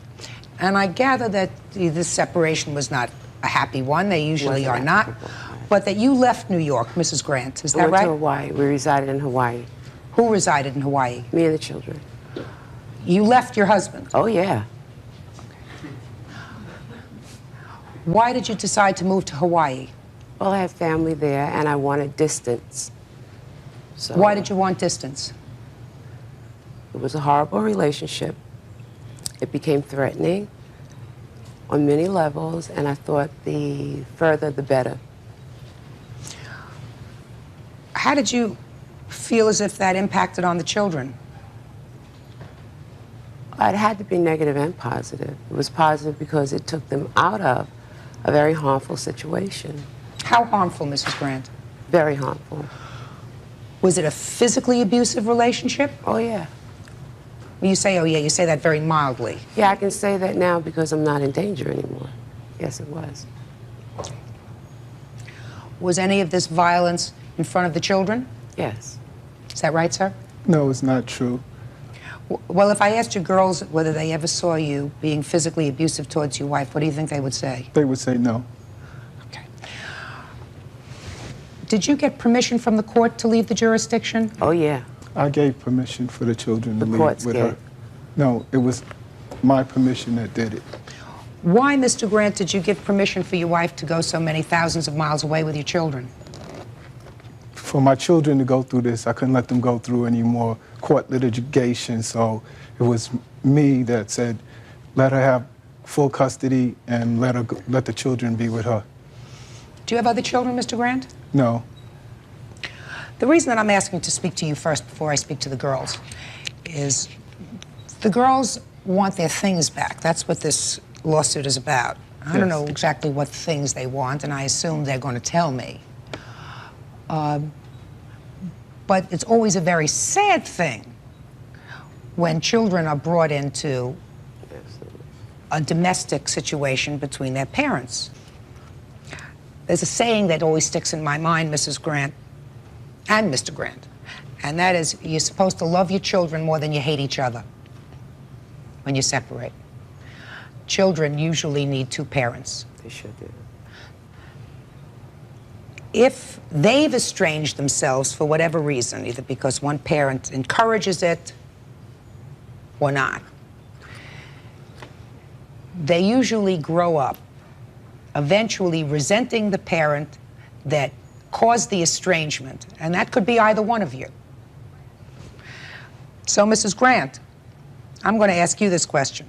Mm-hmm. Let us assume that it was a miserable relationship with your husband. Mm-hmm. You think it's a good idea that your children should have negative feelings about him? They're free to have whatever feelings they want to. Well, you're the custodial parent, Mrs. Grant.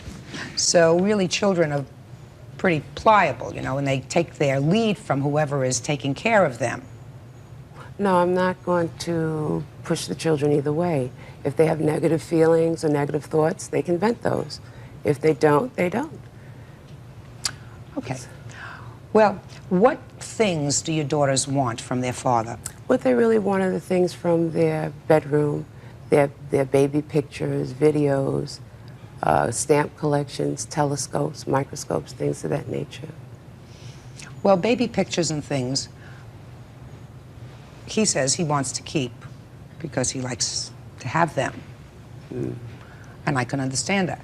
You can make copies of those and send them to the girls, right? Yes. That's an easy. The other things are just things, microscope, stamp collection, those things. You have no problem with returning those to the girls, do you? No, I have no problem. But it's the pictures and the videos. It's the pictures and the videos.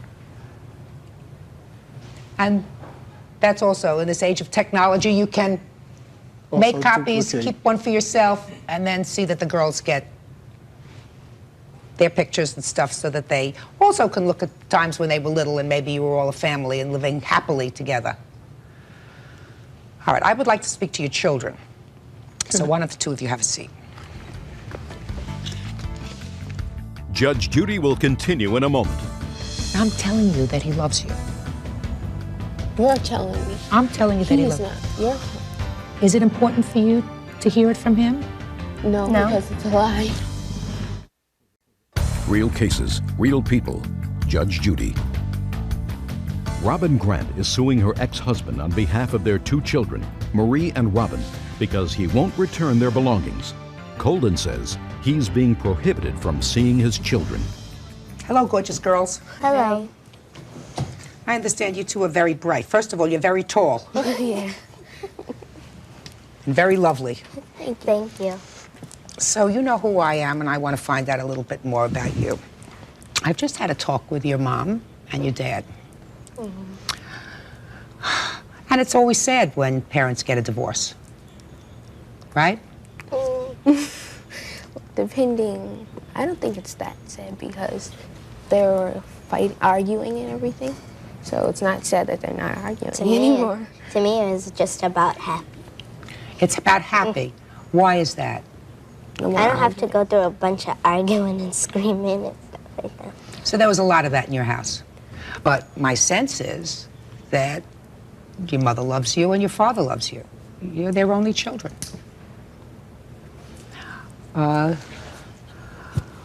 What things do you want your dad to give you back? Well, I want my baby pictures. Okay, let me tell you what your dad said about your pictures and the videos and stuff. Your dad's going to make copies of all the things because he would like to have them too, to see his children. You're his two children. He doesn't have any other kids. He loves you. And then you have a stamp collection. Yeah. Whose stamp collection? Both of ours. And he's going to send that back to you. That's good. And the telescope, is that what you want? Yeah. And your dad said he was going to send that back to you. That's good. Okay? Mm-hmm. So let's take care of that. And our coin collection. And your coin collection. Very valuable coin collection? Well, yeah. Hmm? Yeah, my mom traveled like all over the world, and she got different like kinds of dollars from different places and stuff like that. Yeah. Well, is it your mom's coin collection or yours? And she gave it to us. Well, let me tell you this. It's really your mom's coin collection, if she was collecting it. There are certain things that are yours, there are certain things that...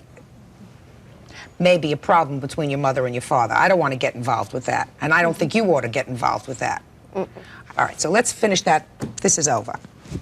So let's talk honestly, the two of us, the three of us, two of you and one of me. You live very far away from your father. Yep. Yeah. Did you two girls ever witness any time when either of your parents put their hands on each other? Yeah. Yeah. You did? Yep. Tell me about it.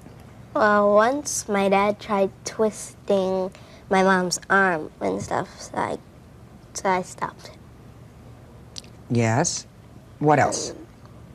Well, sometimes they just get tussling matches sometimes. Tussling matches sometimes. The two of them? Yeah. Yeah.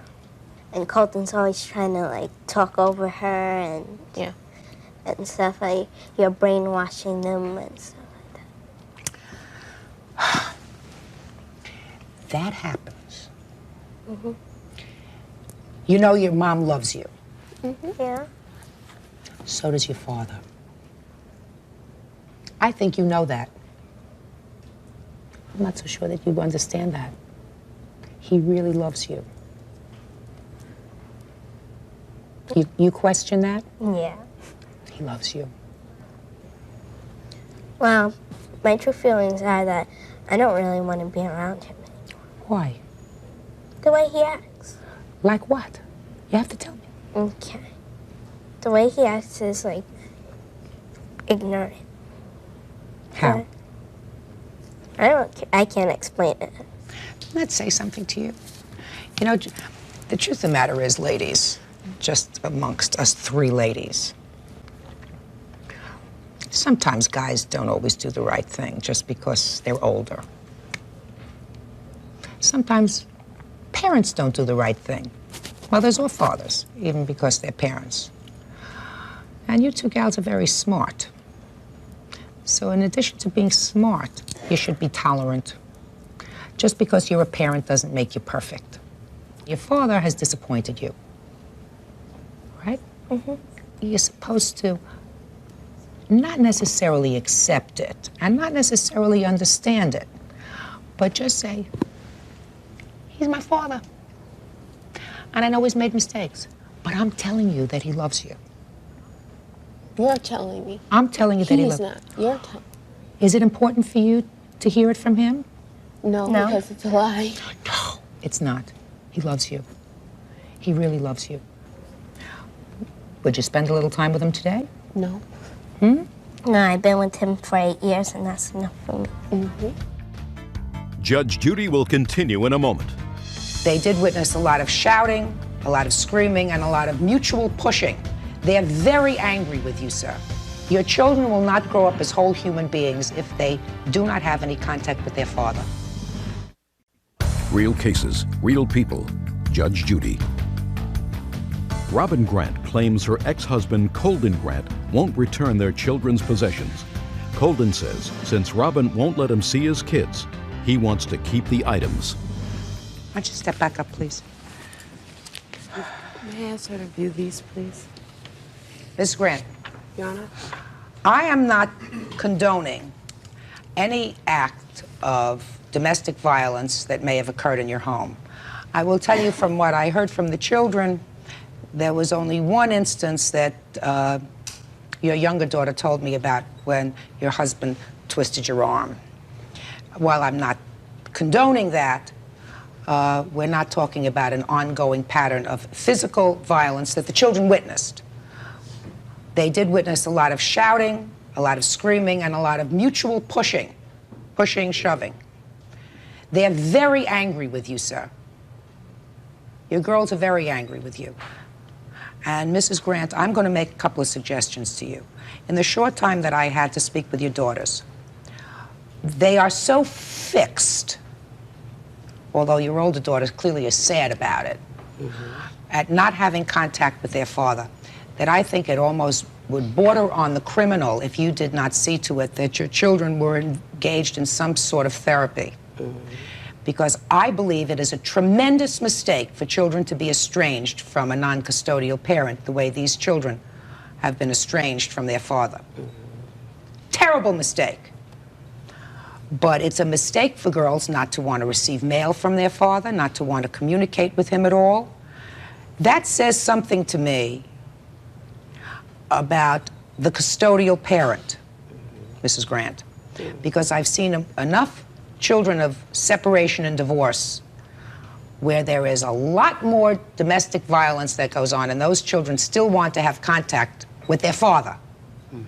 These children, for some reason, do not, and they were not able to articulate to me any really valid reason for it. So I must attribute that to things that they've heard at home. I think it's a tremendous mistake. I think in the long run, you will be hurting your children and hurting them dramatically if you don't change your attitude with regard to him. He's their father. You picked him. You were married to him for 21 years. You were together for 21 years. You made 2 children. These are the only 2 children that you have.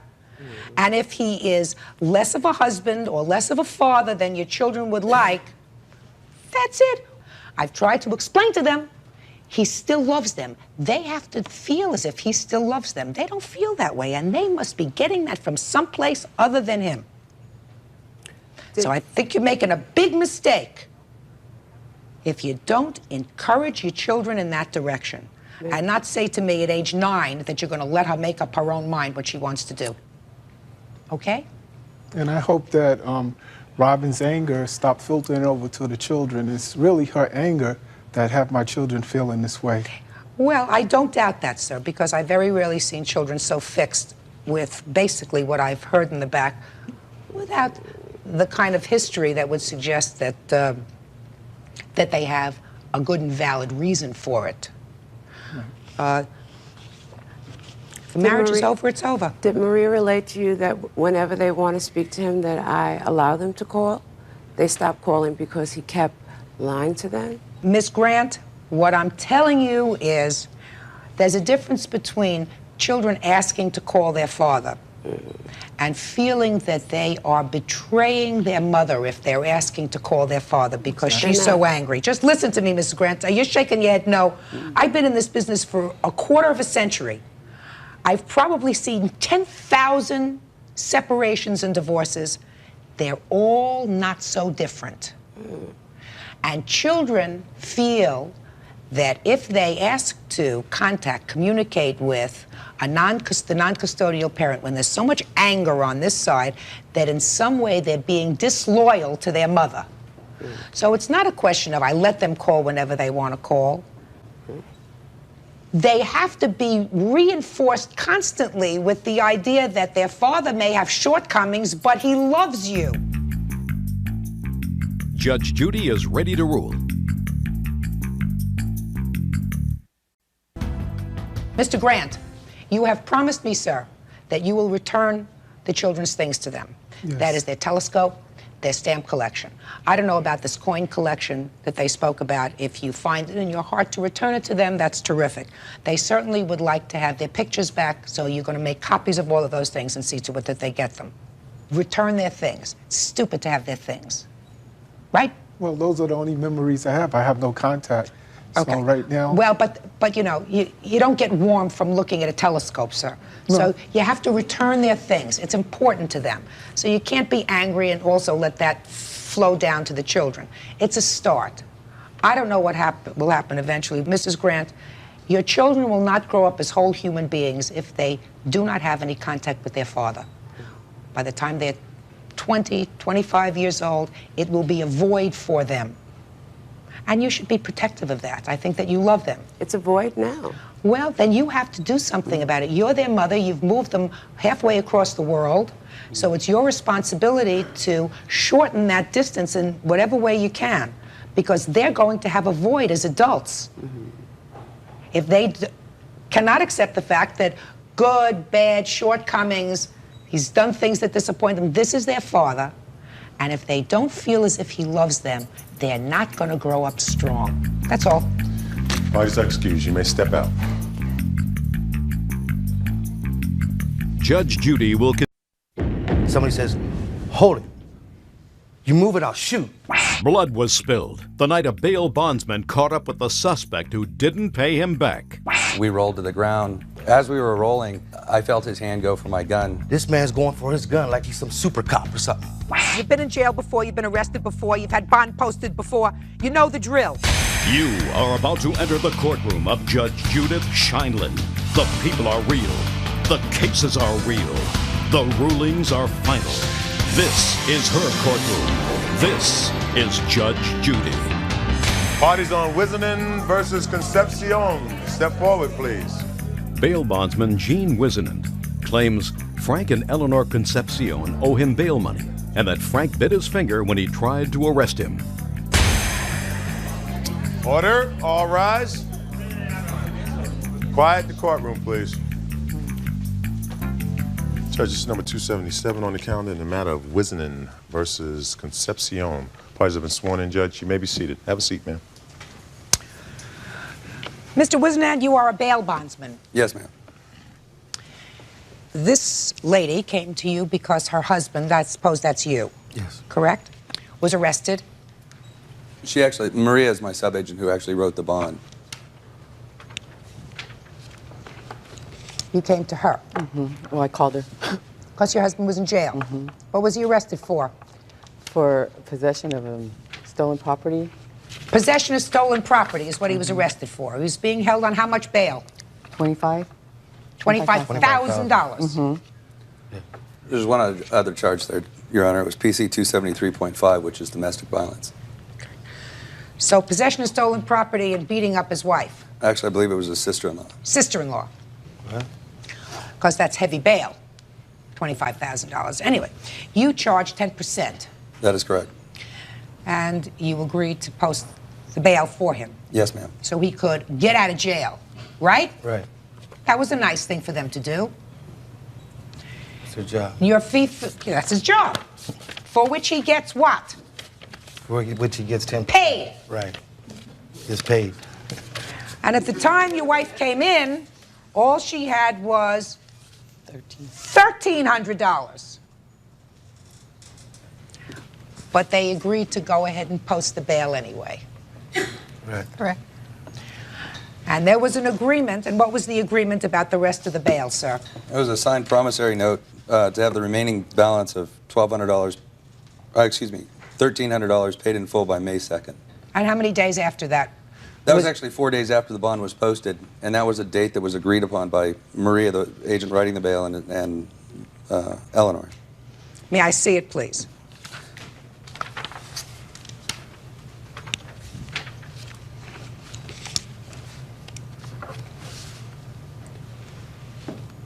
So, Miss Concepcion, you signed this promissory note to come in 4 days later and post the rest of the bail.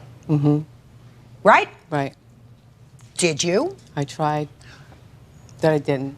No. You didn't? No. And you, sir, got out of jail. Yes. Did you go in and post the money? No, I didn't. I told her, directly, I told her, I said, there's no possible way that I'm going to be able to have that money for you. Now, is there a way that we can make arrangements for the balance? Payments such as, $200 a month. Just a second. These aren't your relatives. They're in business. But, Your Honor, she told me that if I had any problems making the payments, she could make arrangements. Correct. But when I had also spoken to her and we did the promissory note, I told her to tell me the date that she can come up with this money. So I gave her an option to either pay it off in full or do payments. And she told me that she could come up with the money by May 2nd, which was a couple days later. Okay. Now listen. The most important thing for you was to get your husband out of jail. Yes. You signed this piece of paper that promised that you would make the payment to the bail bondsman, who stands to lose all the money, right? Yes, ma'am. Not just this little bit of money, but $25,000. That is correct. Because you are ensuring that he's going to show up and do the right thing. Yes, ma'am. That's his business. Okay. So you got what you needed momentarily, which was to get out of jail. You promised whatever you had to promise, and then you didn't pay it. How many times have you been arrested? Can't try to count on one hand. No. How many I haven't times? been arrested that many times. So you know the drill? Not really. Are you sure you do? How old are you? 37. You've been arrested more than 3 times, sir? Make sure you tell me the truth. Actually about 3 times. Yeah, the money issue was actually secondary on... I know. Okay. Because your lawsuit says that he didn't show up To sign the paperwork, that is correct. to sign the paperwork, and he was supposed to. There's also That's another. this other form. Can I see that, please? His wife signed. Sign it.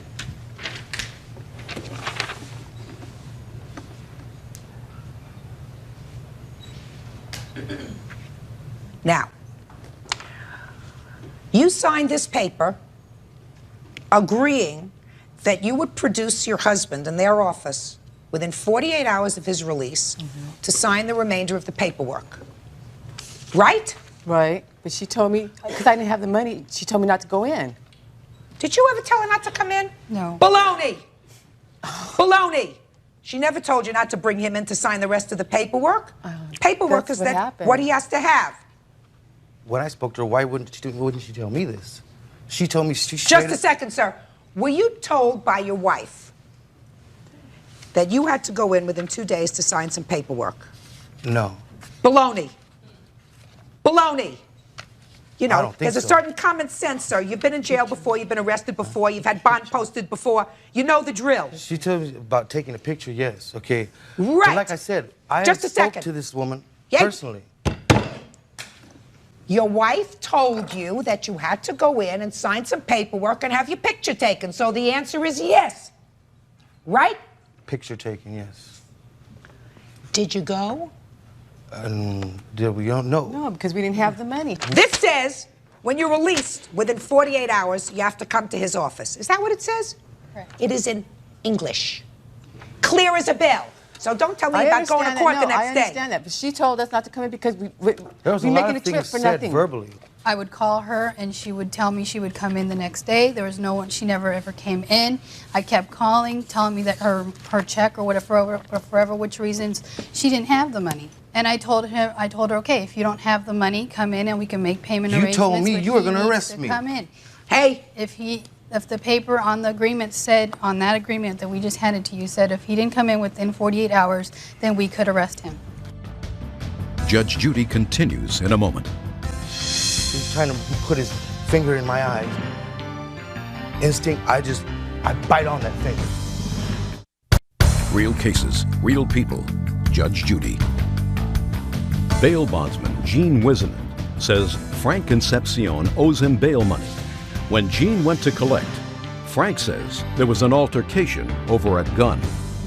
tell me what happened when you went to arrest him. Here we go. There were 2 times. The first night was on a Wednesday, the 14th, I believe. I went to the mother-in-law's house, which was listed as his residential address.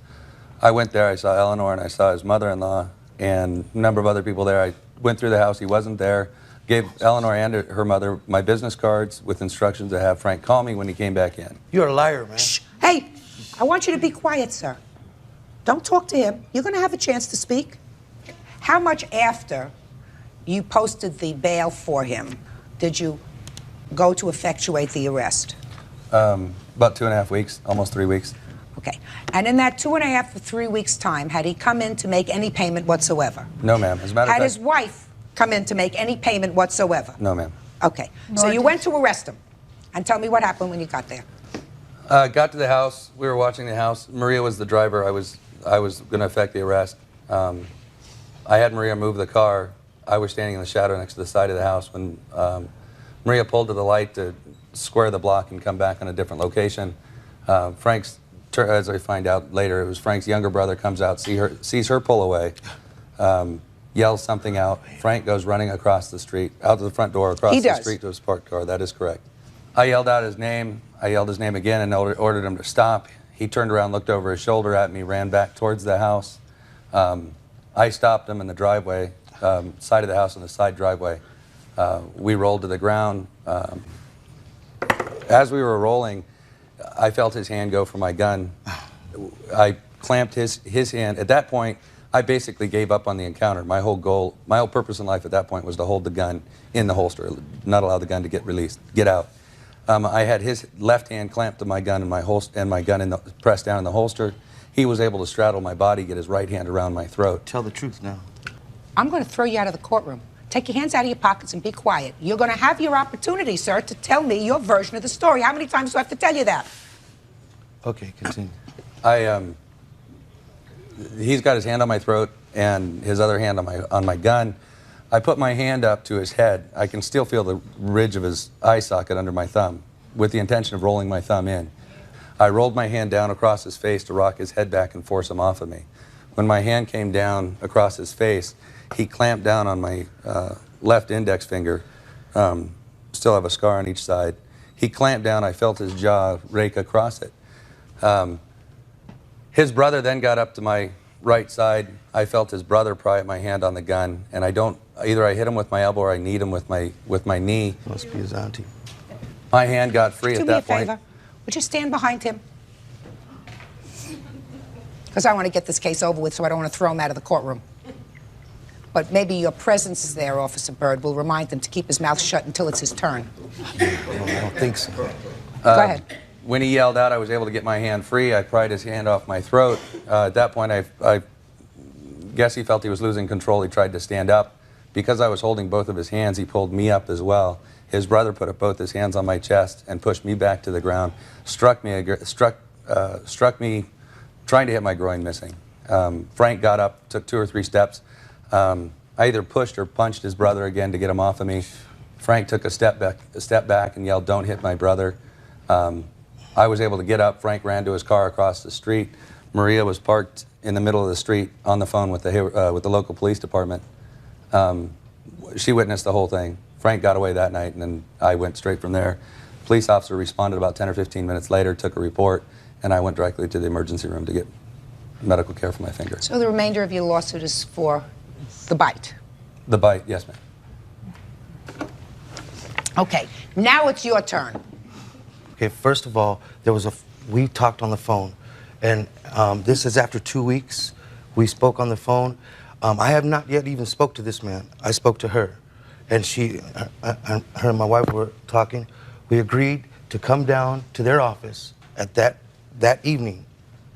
The call was about 4 o'clock. We agreed to be there about 8 o'clock.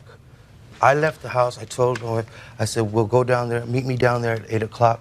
I have to go to my father's and run some errands, okay, for my father. Okay, this was at my father's place. Okay, he came, I went outside. I was leaving after I ran the errands for my father, okay. This was nighttime already, it was dark. I go to my car, it was parked across the street, okay. As I'm going across the street, it's dark too, there's not many lights out there. Now, he's hiding behind a bush, okay. All of a sudden, I'm walking across the street, I'm in the middle of the street, and somebody says, "Hold it. You move it, I'll shoot." He got his .357 out, pointing right at me, okay. And I look at him, I don't know who he is. He never identified himself at all, okay. I don't know who the heck, he could be trying to rob me, you know. I take off. As I'm running back towards my place, okay, the garage, I turn around, because he's right behind me, I turn around and smack him one. Okay, then I pick him up and I throw him, body slam him on my garage. Okay, at this point, he's going for his gun again. Now, when he goes for his gun, I put my elbow up in his throat, okay, and I'm grabbing for the gun, because I'm going to take it from him before he shoots me. Judge Judy continues in a moment. You're wrong about that. I'm wrong. I was wrong once in Your Honor, 1947. You're wrong again in 1998. Real cases, real people. Judge Judy. Bail bondsman Gene Wisenant says Frank Concepcion tried to jump bail. When he tried to collect, an altercation ensued. Just tell me your version of what happened that day. This man's going for his gun like it was the thing to do, like he's some super cop or something. You ain't about nothing, though. But I'm going to tell you, okay, as I'm going for his gun, All right? And this time he's got, like you said, he's trying to put his finger in my eyes. Instinct, I bite on that finger. All right? Then I pull the gun out from his holster and toss it in the bush. Now, I don't want some accident to happen because this guy's acting like a fool out. Would just pull out his gun, you know, like he thinks he can do this. I haven't jumped bail. I haven't missed my court date. I haven't even had my court date yet. And he's coming at me with a gun? Okay. Now, I have a couple of questions for you, sir. You were running errands for your father, and you were supposed to be at his office. Shut up! Just pay attention to me. Okay. You were supposed to be at his office at 8 o'clock. That was the plan. That's what you told me, correct? Right, correct. Did you go to his office at 8 o'clock? The answer is either yes or no. No. Right. Because when he came to your house, it was after 8 o'clock, correct? No, it was before 8 o'clock. What time? What time? 7:30, 20 till. But he had came Just to the a house second. before Just me. a second. Hey, I was there. Just answer my. Listen was to me. there. Listen to me. Truth of the matter is, the two of you had absolutely no intention of going to his office Yes, at I 8 o'clock. did. I was going. Yeah, It only takes 15 minutes to get there. Oh, baloney. They had no intentions of meeting us at their office. It was all set up. Listen to me. It may have been a setup, but you had no intention of going there, paying the money, and having your picture taken, and It filling wasn't out the about rest of the paying paper. money. It wasn't about paying money. It's It about was about making signing a contract to pay $200 a month All right. for the rebalance. Okay, of let's the pay. let's go. Let's finish up that. Let me get to the next thing that's troubling me about your version of this story, sir. When you first started to tell me the story, you told me he was hiding in the bushes, which means that you saw him hiding in the bushes. No. And well, then how did you know he was hiding in the bushes? Because I crossed the street and he said, "Hold it, move and I'll shoot." That's when I looked and he okay. was hiding in the bushes. I see. So you saw him hiding in the bushes. What did you say no for? You saw him hiding in the bushes, right? Okay. Then you just went through a whole story about where does he come off taking out his gun. It's only a bail, and I hadn't missed my court date. Isn't that what you just told me? That's correct. Right. Just a minute. But then at the beginning of the story that you were telling me you thought he was a robber. There to rob you. How could he be a robber and a bail bondsman at the same time? He never identified himself. I told you. You're not listening to me. No, I'm listening to you, sir. No, I told you he did not identify himself. He never had. You said to me, where does he come off pulling a gun, a .357 Magnum on me, as a bail bondsman? I'm speaking after the fact already, okay? Judge Judy continues in a moment. Listen, I've heard both stories. A, you owe him the money for the bail, because that's what you promised, madam, to pay him. That's the written... Stand closer to him. Stand as close as you want, brother. That's what you promised. That's what you agreed. You agreed to come in and pay $1,200, right? Right. So that's what you owe him. And what I am finding, based upon common sense is that he got out of jail and he said, let him come find me. No, That- you're wrong. Sure. You're wrong Didn't about come that. in. I'm wrong. I was wrong once in Your Honor, 1947. You're wrong But again since in 1947, I didn't. You are suing, sir, for assault. It's Yes, clear sir. to me from his own version of what happened that he knew exactly who you were when you stopped him, that he was avoiding you, that the family was avoiding you, and that you were effectuating a lawful arrest in order to secure your bail, because it was now 2.5 to 3 weeks, and the person for whom you had posted bail failed to come in to complete the necessary paperwork and failed to keep that part of the agreement that provided for the remainder of the 10% of the bail. So you had an absolute right to go in and effectuate an arrest under the laws in this jurisdiction, and you were assaulted. And I believe that he knew who you were, that what he should have done was stop immediately. He did not do that. Do you believe he identified himself? Based upon his own statement. Do you believe he Right. identified himself? I'm not here to answer your questions. You answer my questions. Based upon his own statement, he turned around and struck you before you struck him. He said that, not you. He says he turned around and assaulted you. He So got I'm as a granting robber. you your judgment for $3,000. That's all. Parties are excused. You may step out. Judge Judy continues in a moment. And on the next Judge Judy, You come at me. Yeah, I keep smiling like that. You keep smiling, okay? Because you know it's wrong what you did, I'll okay? drop you again. know it's wrong. Especially in front of Yeah. the kids. You did that stuff. You pull out a gun in front of my kids. sucker, I'll beat you. All right? Don't. You're lucky I let you go, okay? You're lucky. You're lucky I didn't pistol whip you with your own gun.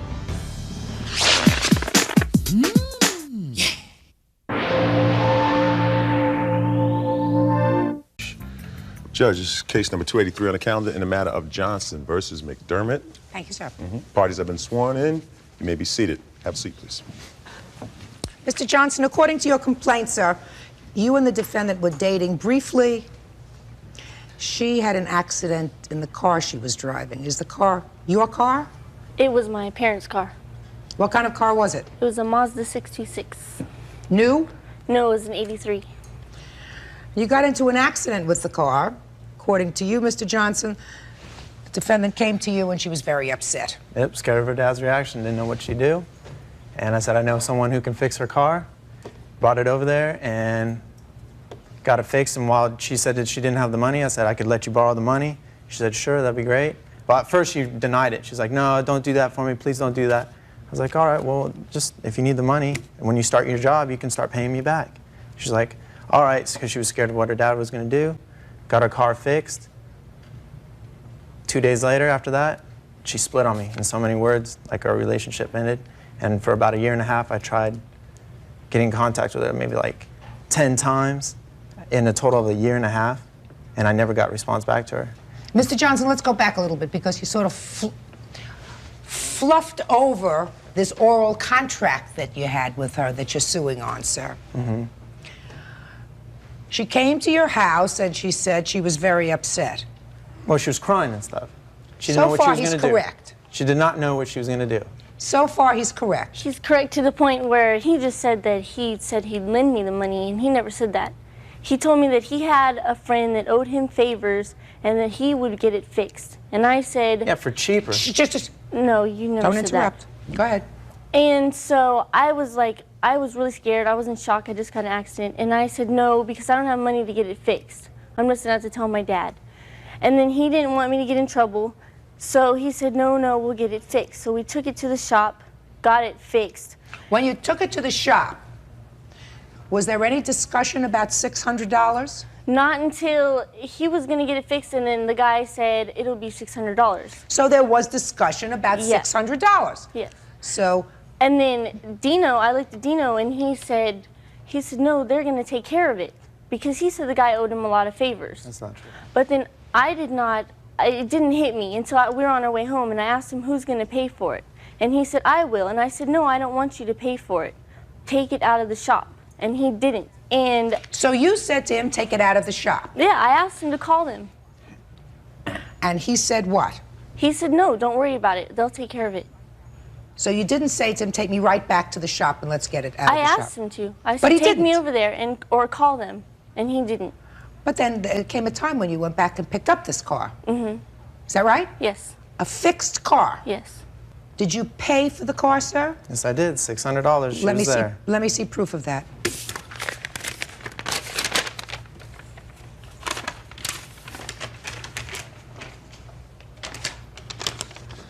She told me that when she was able to get a job, she would pay me back. I said, little payments are fine, whenever. And she was like, okay, I'm going to pay you back, even when we were like breaking up or whatever we had together. Who signed for this? I did. Mm-hmm. I've taken many cars to Miguel. Miguel, that's the name of this person? Mm-hmm. Miguel's Auto Body Shop. Good. Let me make a call. Mm-hmm.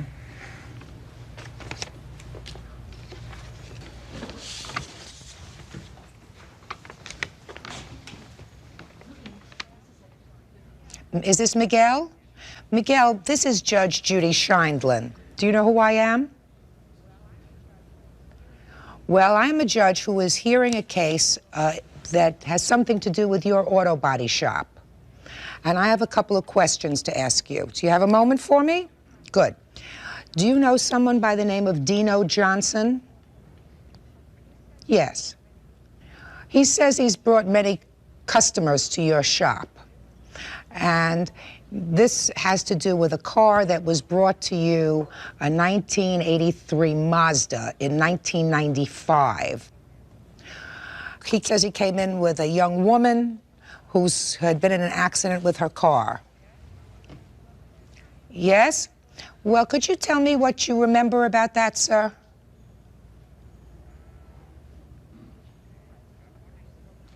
Right, so 2 or 3 weeks ago he came in and he asked you for a bill. Right, because I'm looking at this bill and it doesn't look as if it's a couple of years old. It looks like it's a relatively new bill.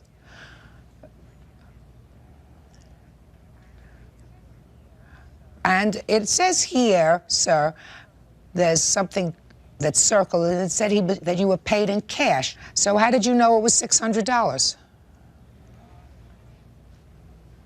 Is not an answer, Miguel. Okay, Miguel, you've been very cooperative. Thank you very much, sir. Bye-bye. Judge Judy continues in a moment. I said, well, I don't think my husband would have murdered his daughter. And I said, I would have been able to handle that. And later today, You know, you gotta remember what you write down, Mr. Barth. Gotcha. Always comes back to bite you in the behind. real cases, real people. Judge Judy. Dean Johnson is suing his former girlfriend Nicole McDermott because he gave her money to fix her car and she never repaid him. Nicole says Dean is angry because she broke up with him and started dating his friend. Now, Mr. Johnson, one of the reasons I went to make a phone call is this didn't look like something you had had around for 2.5 years. So Miguel seemed to know all about this lawsuit. I figured maybe he has no business because 2.5 years go by. Boy, he remembered everything, like she was your girlfriend and then broke up with you, and he knew the whole story.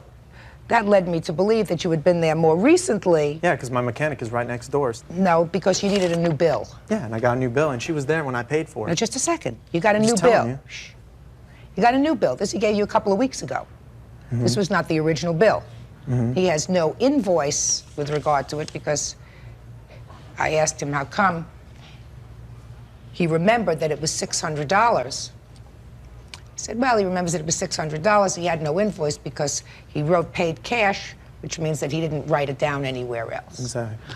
Well, I have no doubt that $600 was in fact paid because according to Miguel, who I believe, who was very honest with me on the phone, he said that the original estimate was much more, about $850, but because he was referred by a friend and had done a lot of work there, he said he would do it for less. I have another couple of questions for you, Miss McDermott. You say you rear-ended this car and you had hundreds of dollars worth of damage on your car. What happened to the other car? The other car, it was a Ford Explorer. There was only a small scratch, and it was a rental car, so they didn't care. So he didn't care? No, so nothing happened to it. Did you ultimately tell your father about this? Yes, I did. When? I told him approximately, he found out, and then I told him about 2 months after it happened. Are you working? Yes. You have to pay for this. It's reasonable, right? He was being a nice guy. See, he told me I didn't have to worry about paying him back. And he even told my mother that on the telephone, that I don't have to worry about it. And she asked him, what happens if she breaks up with you? And she... And oh, well, he let me, said, just don't tell me. Let her tell me. You're her mother. Yes, Your I last learned name about is? it, McDermott. Yes. I learned about the accident approximately 2 days after the accident. The car was already in the shop. It was almost repaired, and they were ready to pick it up. I had spoke to Dino about it. I said, Dino, we don't have the money to pay you for the car. My husband, one of the reasons why we hadn't told my husband, he had had 7 surgeries in the last 4 years. He was having a very hard time with his health, and I didn't want to tell him. I kept things from him because I didn't want to disturb his health anymore. Good idea. But I told Dino, I said, Dino, why did you fix her car? I says, why didn't you call me? I told Nikki, why didn't you call me? I'm your parent. It's up to me to decide what's going to happen. He says, well, she couldn't have driven it that way and her father would have gotten really mad. I says, well, he said her father would have killed her. I says, well, I don't think my husband would have murdered his daughter. And I said, I would have been able to handle that. I said, she would have either, one, had to have driven the car like it was, if it was drivable. I never saw it. I said, or found alternate transportation. He says, don't worry about it. She doesn't have to pay me back. And it was like a done She deal. didn't have to pay me back right away. It as soon as wasn't- she got a job, because she wasn't working at the time. I said, even $20, Miss McDermott. $10 here and Miss there would be McDermott, fine. listen to me. You have to teach your daughter responsibility. How old is she? She'll be 20. And so this happened 2.5 years ago, so she wasn't quite 18, correct? Right. Well, then you have to teach her responsibility. I can understand that. 17 years old, still a baby, they do a lot of stupid things. But she was in an accident with the car. And if you're in an accident, you have to bear responsibility for taking care of it. I can understand her boyfriend at that time saying, listen, don't worry about it, you're not working, you know, I don't want you to get in trouble with your father, I will help you out. But then within a relatively short period of time, they weren't a couple anymore. Don't you think it's the responsible thing for your daughter to do? To pay her debts? Don't you think so?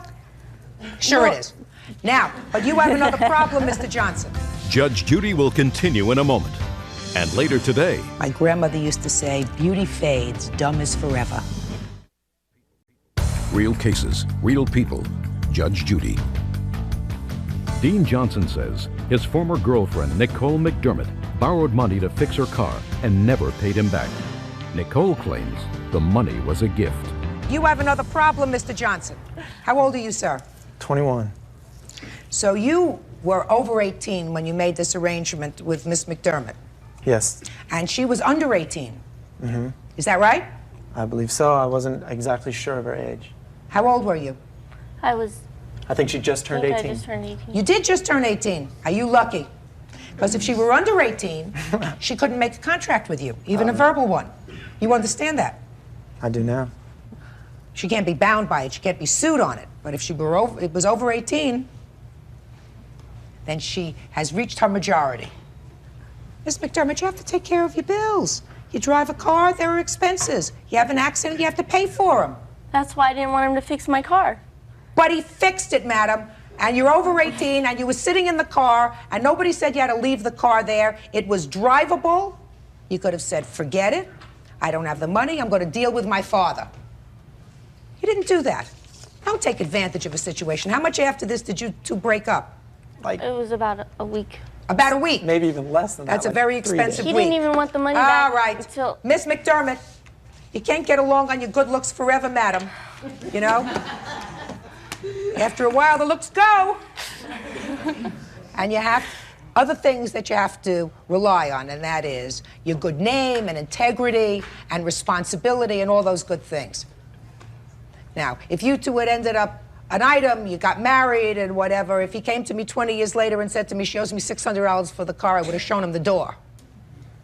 But he did this because he cared for you. So, you're supposed to do the right thing. And the right thing is to pay him back his money. Judgment for the plaintiff in the amount of $600. Parties are excused. You may step out. Back there to your right. And now the next case. Parties on Daly versus Barth. Step forward, please. 29-year-old Christina Daly says she loaned her ex-boyfriend, Matthew Barth, money to buy a truck, which he never repaid. Matthew claims he sold the truck and gave Christina the money, making them even. A long time ago, Yes. he was your boyfriend. Yes, ma'am. And these papers say that while he was your boyfriend, he needed a truck, Yes. but he had no money. That's correct. So he asked you for the money, and you gave him how much? I wrote him a check for $4,000. And you don't seem to deny that, sir. No, the only part that I would deny is that she offered me the money. But That's not correct. Just a second. No, let's not fight back and forth. $4,000 was the amount. yes, And this happened about 4 years ago. Is that right? I wrote the check on July 19th of 1993. And then your relationship was over. yes, That was in 94. But you had the truck. yes, I did. And you have, and you've never, according to her, you've never paid her back the $4,000. That's correct. Now, Mr. Barth, I read your answer very carefully, sir.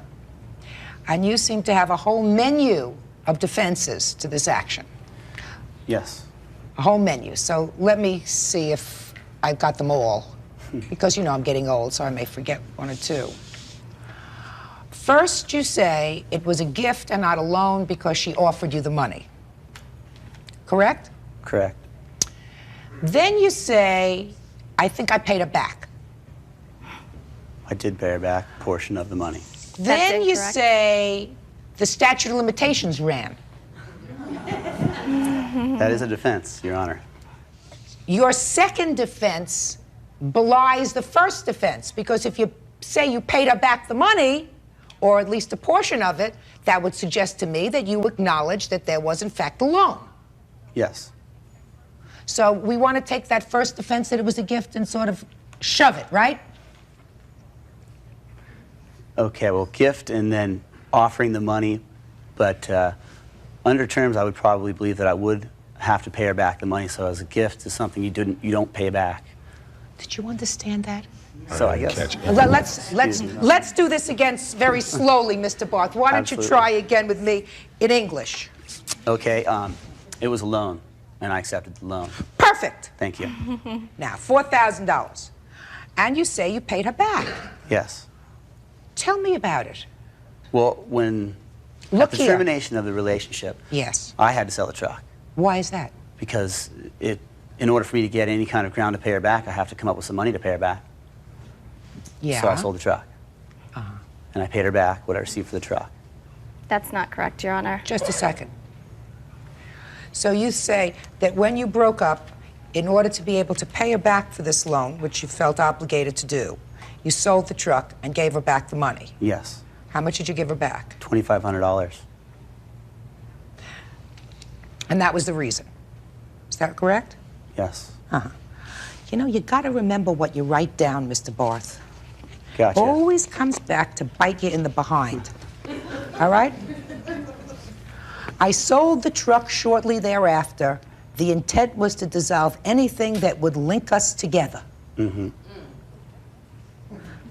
That smacks more of an emotional reason for selling this truck than an obligation. So, let us assume for the moment, sir, let us assume for the moment that I believed you, which I don't. Unless you have proof, of course, of the check that you gave her. No. Oh, of course not. Don't. What happened to the other $1,500? $1,500, the truck wasn't worth what it was originally worth.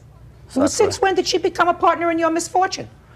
You bought the truck for $4,000. If you acknowledge that you made a loan, $4,000, and you sold it for $2,500, she didn't become a partner in your loss. Oh, now, did you ask him for this money? Yes, I did. On several occasions, I've asked him for the money. And how he would respond to me was, I would love to pay you the money back, but I do not have the money. And I believed Matt because we were together for 2.5 years and Matt never had any money. And so I believed him when he told me that, and I trusted him when he told me. But he's got a great smile. He's very charming. Yes, he won me over too. And No, don't add two. He didn't win me over, Miss Daly. Miss Daly, didn't win me over, madam. Okay, well, you're smarter than I. Judge Judy is ready to rule.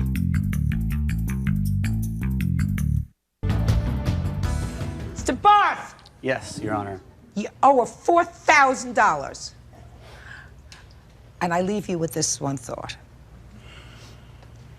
You're not going to be gorgeous forever, sir.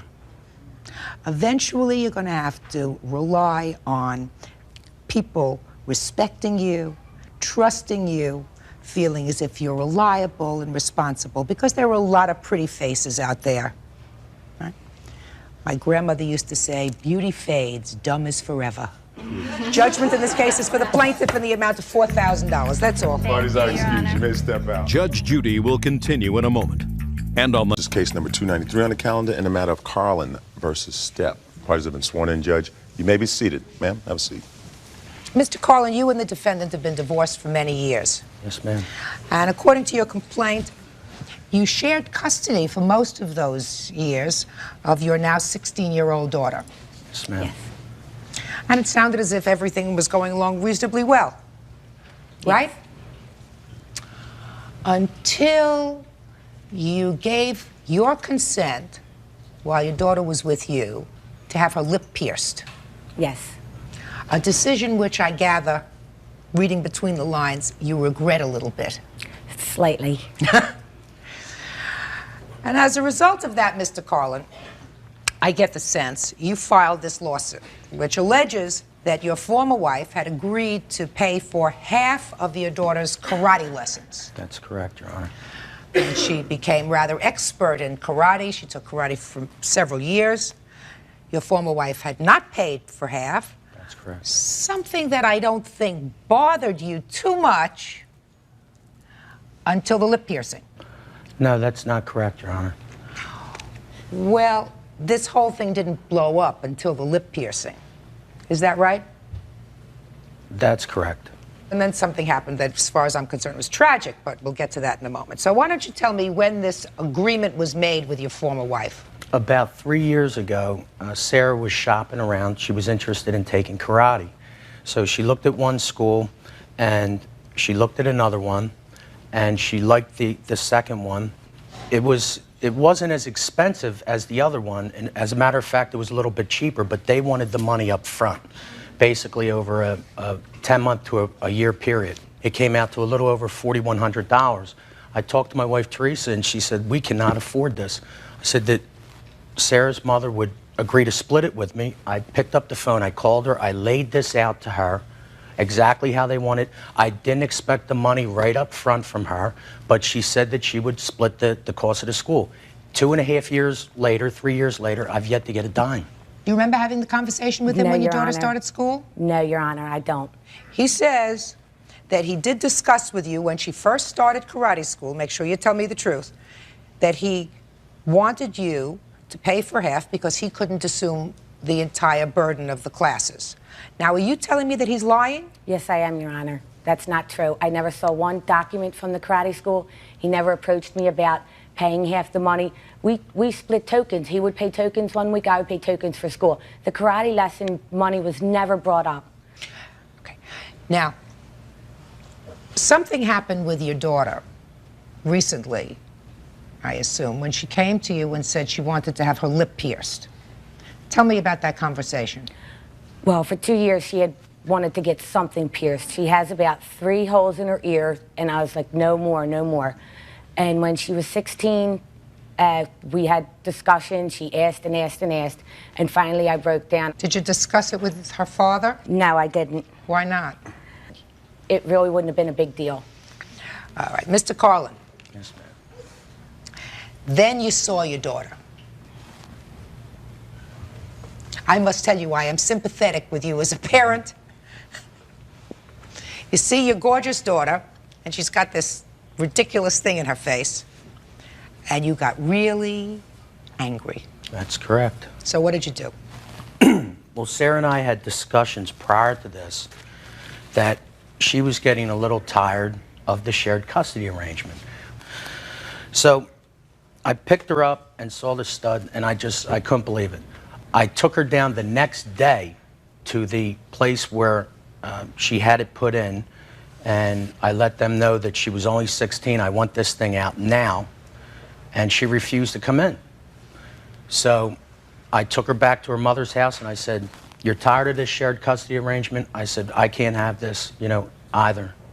And that was it. She's been with her mother since July 15th. Mr. Carlin, you're going to answer me very honestly, sir. Yes, ma'am. Because I think you've been a good father. I think you've been an involved father, good parent.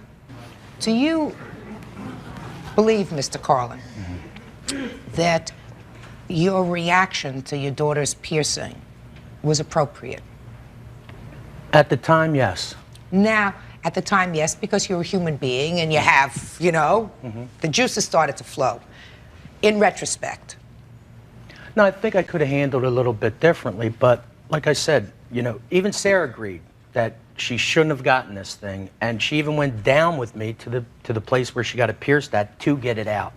But when we got there, she made a stance that I'm not going to do it, Dad. And I said, well, then we just can't have this shared custody arrangement anymore. Excuse me, Your Honor. She didn't want to go down to the piercing place. He made her go down, and when she wouldn't get it out, he dropped her off at the corner of my street and said, get out, in no uncertain terms. They had no discussion over the shared custody thing outlasting itself. The term was, get out. Judge Judy continues in a moment. As long as I pay the bills, I want to be able to look at you unencumbered by things coming out of your face and your ears. And later today, Never get in the middle of two people who are getting a divorce. They've never got along. He can't stand her. That's very understandable. Real cases, real people. Judge Judy. Joe Carlin says his ex-wife Mary Stepp agreed to pay for half of their daughter's karate lessons. Mary claims they never had such an agreement, and Joe is angry because she allowed their daughter to get her lip pierced. A judge is not a computer. A judge is a human being, and we bring to our job all of our history, you know, all of our own personal stories. So I'm going to share one with you, all right? I have 5 kids, and they're all older now. When one of my children started college, and this was 14, 15 years ago, he came home from school after his first couple of months, and I picked him up at the bus station, which was pretty far away from our house. And he was coming home with a friend. And he got off the bus, and I looked at this handsome child, and he had something wangling from his ear. So I kissed him hello. And I said, "You can get in the car. That thing stays outside." "Oh, Mother, don't be ridiculous. You know, everybody's doing it." I said, "Listen, I don't have to look at it. I brought you into this world. I still pay the bills. As long as I pay the bills, I want to be able to look at you unencumbered by things coming out of your face and your ears." He thought I was kidding. I said, "You got 5 minutes, boy." And he hung around, he spoke to his friend, and they were trying to figure out whether I was serious or not. 5 minutes passed, the thing wasn't out of his ear. I got in my car and I went home. And about 2.5 hours later, because it took that long by public transportation, you know where this was? This was in the Bronx, where he was in the Bronx, all the way up in the Bronx, where the bus came in from Albany, Bronx, New York. He managed to find his way home without the earring in his ear. Now, that doesn't mean when he was in college, he didn't have rings and ropes and dangles and doodads hanging out from every orifice of his body. But I didn't have to look at it. So you didn't do the right thing. You know, you're supposed to be a parent first and a friend second. And a parent says, "Babe, you got a couple more years until you are 18 years old. Then I can't tell you what to do." Right? You want to paint polka dots on your face, you can paint polka dots on your face. But while you're in my house, I don't want to have to look at this thing here. I don't want to look at something in your tongue. I don't want to look at something in your nose. I just don't want to see it. He didn't do that. That really irritated him. Right, Mr. Carlin? That's correct, Your Honor. Okay. So the problem is this.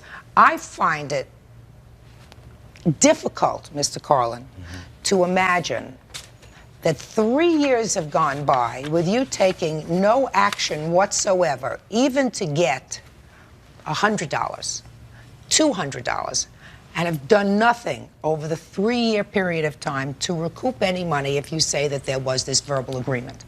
I have a problem with that. So I'm going to take care of the lawsuit right now. I'm not satisfied that you have established to my satisfaction that there was this contract. Your Honor, child support is more than just a check in the mail each week. There's Sir, if that's parental what you're support.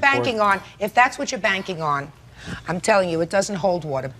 Karate lessons don't come under the category of necessaries for anybody. So I'm not, if that's what you're hanging your hat on, forget it. More importantly, Mr. Carlin, you have invested 16 years in your daughter. And I think it's a mistake to cut her off after 16 years because she, as a 16-year-old, made a foolish mistake. Big mistake, Mr. Carlin. I want you to rethink it. In any event, this lawsuit is dismissed. That's all. Parties are excused. You may step out. Out the back door to your right, please. I took care of her. Not one From a- phone call from an since infant. July 15th. Not one phone call. Nothing. Sarah don't know how to use a phone. Your duty is to call her at 7 Oh, o'clock at that's night. my duty. Yeah, you're That's my the duty. father. She's a child. She's 16 years old. Great, great. She's 16 years old. She can make up her mind. And now the next case. Parties on Lehman versus Morris. Step forward, please. 22-year-old Kelly Lehman says she made a deal with her best friend April Morse to take over the payments on her truck and pay for repairs. She's suing because April's ex-husband, James, repossessed it. It's not every case that has a moral. This case has a moral. You know what that is? Yes. You know what the moral is? Don't do business with friends. That's one, but the other one would be never get in the middle of two people who are getting a divorce. It's always a mistake, right? Ms. Lamont, according to your papers, the defendant was a friend of yours. She and her husband were divorcing. You the husband? Yes. And I'm sure in addition to other things, there was a truck that they wanted to sell, or that she wanted to sell. There were payments due and owing on the truck. You made an arrangement with her to take over the payments on the truck and to do substantial repairs that were on the truck. Correct. You paid the money for the repairs. You didn't have the truck in your possession at that time. No, I did not. The truck is in the shop. Correct. And you kept paying. I made one payment. In August. In August, correct. And according to these papers, for most of the month of August, the truck was still in the shop. Yes. And you're going to tell me why you did that in a minute. And then, in the divorce, according to your answer, he got possession of the truck, and he came and took it out of her driveway. Is that this case? Well, it was parked on the street. Or took it from the street. So you want to be paid back for all the repairs you did on the truck, for the payment that you made on the truck, and then there's something here about punitive damages, which is really nonsense. Judge Judy continues in a moment. We started getting in a fight after her boyfriend said that he was attracted to me after we had gone out one night together. Real cases, real people. Judge Judy. Kelly Lehman says she made a deal with her best friend April Morris to take over the payments on her truck and pay for repairs. April and her ex-husband James say they repossessed the truck because Kelly made the payments late. So let's hear about this deal. Okay, well, April and I have been friends since the first day of high school. I needed a more dependable vehicle. She had it. I said, okay, we made this arrangement. At the time when the payment came due for the August payment, I didn't want to make it. I didn't have the truck. Why should I make it if I didn't own it? Why do you think she should have made payment on the truck if the truck wasn't in her possession? It was her agreement with me that she would make that first payment. And we thought that the body work that needed to be done would be done a lot sooner. But it wasn't. Didn't it seem unfair to you that she had It wasn't made my fault. hundreds of... It wasn't my fault that she agreed to make the payment. But didn't it seem unfair to you? This is a friend of yours. Didn't it seem unfair to you that you had this truck that needed all kinds of repairs in order to make it drivable? Because there's stuff that was needed on the clutch and the bodywork and the muffler, things that she didn't know about at the beginning. She knew about everything, and it was her choice. The muffler was never told that it needed a new muffler. Yes, it was. Yes, it was. I was never told that the windshield was cracked. I was never told that the truck had actually been rolled and that there was more damage to it than that was apparently done to Well, it. The truck wasn't rolled. Gives you another good lesson. Right. You don't buy a pig in a poke. If you're going to start spending money on something, you take a look at it, even if you're dealing with a friend. So you made the August payment. Late. She made it late when she promised to make it on time. She made it late, but at the time that she made it, she still didn't have the vehicle in her That wasn't possession. my fault, though. But she didn't Whose have a fault problem is it? It with wasn't my fault, madam. The truck was in your possession, under your control when it was damaged. Wasn't under her control when it was damaged. She didn't have a problem with making that payment until we got in a fight over her boyfriend. How much did you spend on this truck altogether? Oh, I've spent a total of $1,053.38. $1,053 and 38 cents. 38 cents. And that includes the bills that you have to show me for the repairs, as well as the 1 month's payment for August. You don't deny that she paid you this money? I don't know what she's giving you. Okay, show it to her. At the time that the repairs were being done, I was told it would be a matter of days when I had given her the money, and it ended up taking like 2 weeks. And that was not my fault. I kept mailing checks to the body shop, and they kept telling me they didn't receive them.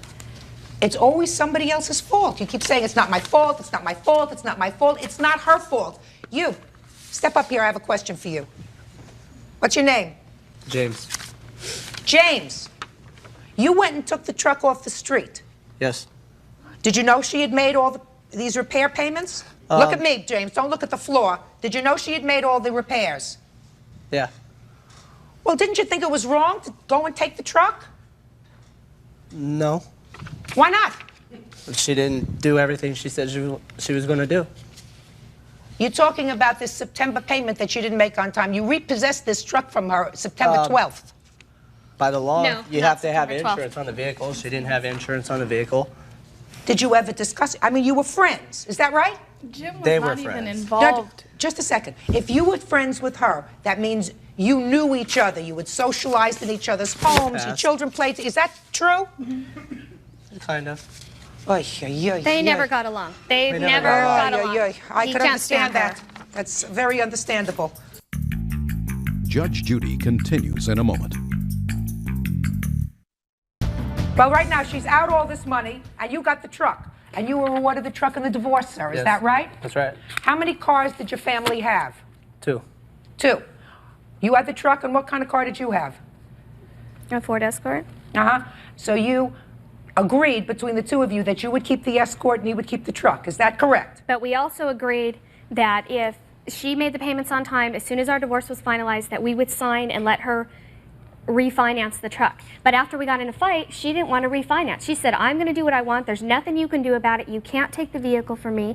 She refused to get insurance until it was in her name. Therefore, she's driving around a vehicle that we owe a lot of money on still. She did not make the, okay, granted, give her the first month. She did make the payment on time. If you say she didn't have the vehicle, even though she agreed and it wasn't my fault, the second month, she came up with an excuse. I don't have the money. I can't make it till it's late. She breached our agreement first. And when he took the truck, he took it on his own. I had nothing to do with it. The Ms. payment Morris, was late. right now there is something inequitable about you having a totally fixed truck and her having nothing but the bills. No. We offered to make her payments. They wouldn't accept it. They wanted all the money up front. She paid all of it up front, $1,053.38. Can I have the bills, please? She didn't. She didn't pay, make it in I payments. don't agree Hey, with all of this. Miss Morris, I don't care what you agree with. There is something You asked me. inequitable. You asked me. Hey, I'm telling you. now I'm asking you to be quiet. You, sir, are driving around in a truck where she fixed the bodywork, she fixed the clutch, she fixed the muffler, she fixed the windshield, and you got She a didn't brick. fix the windshield. Didn't fix no windshield. Strike windshield. And you're driving around in the truck. You should have taken care of this yourself. Judgment in this case is for the plaintiff in the amount of $1,053.38. That's all. Parties are excused. You may step out. I'll back to your right, please. Judge. Your Honor, this is case number 300 on the calendar in the matter of Levitt versus Felix. Parties have been sworn in. Judge, you may be seated. A relationship with the defendant. That relationship produced a child, a son. Yes. And that during that 5-year relationship, you made loans to him well in excess of $5,000. Yes. Relationship terminated. Yes. You want your money. Yes. And you say, That's not how it happened.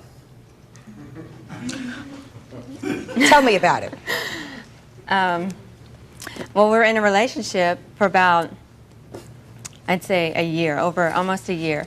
And he had a computer portrait business, and he wanted to enhance his computer equipment. So he came to me and asked me for a loan. And so I said, well, okay, it's understood that it's a loan. And he said, yeah, any money that I ask of you, I want, it's going to be a loan. I'm going to pay it back. And I said, okay, of you, I want, it's going to be a loan. I'm going to pay it back. And I said, okay. So I made a record of it. I made a record of everything, you know, because it's a business loan. And so take it out, show me, first show him. No, I've seen it. You've seen it? Okay. This is all the checks and our relationship. He paid me back some money, you know. And so he got a job like this year in July, and he's telling me that he gets paid like $4,000 a month.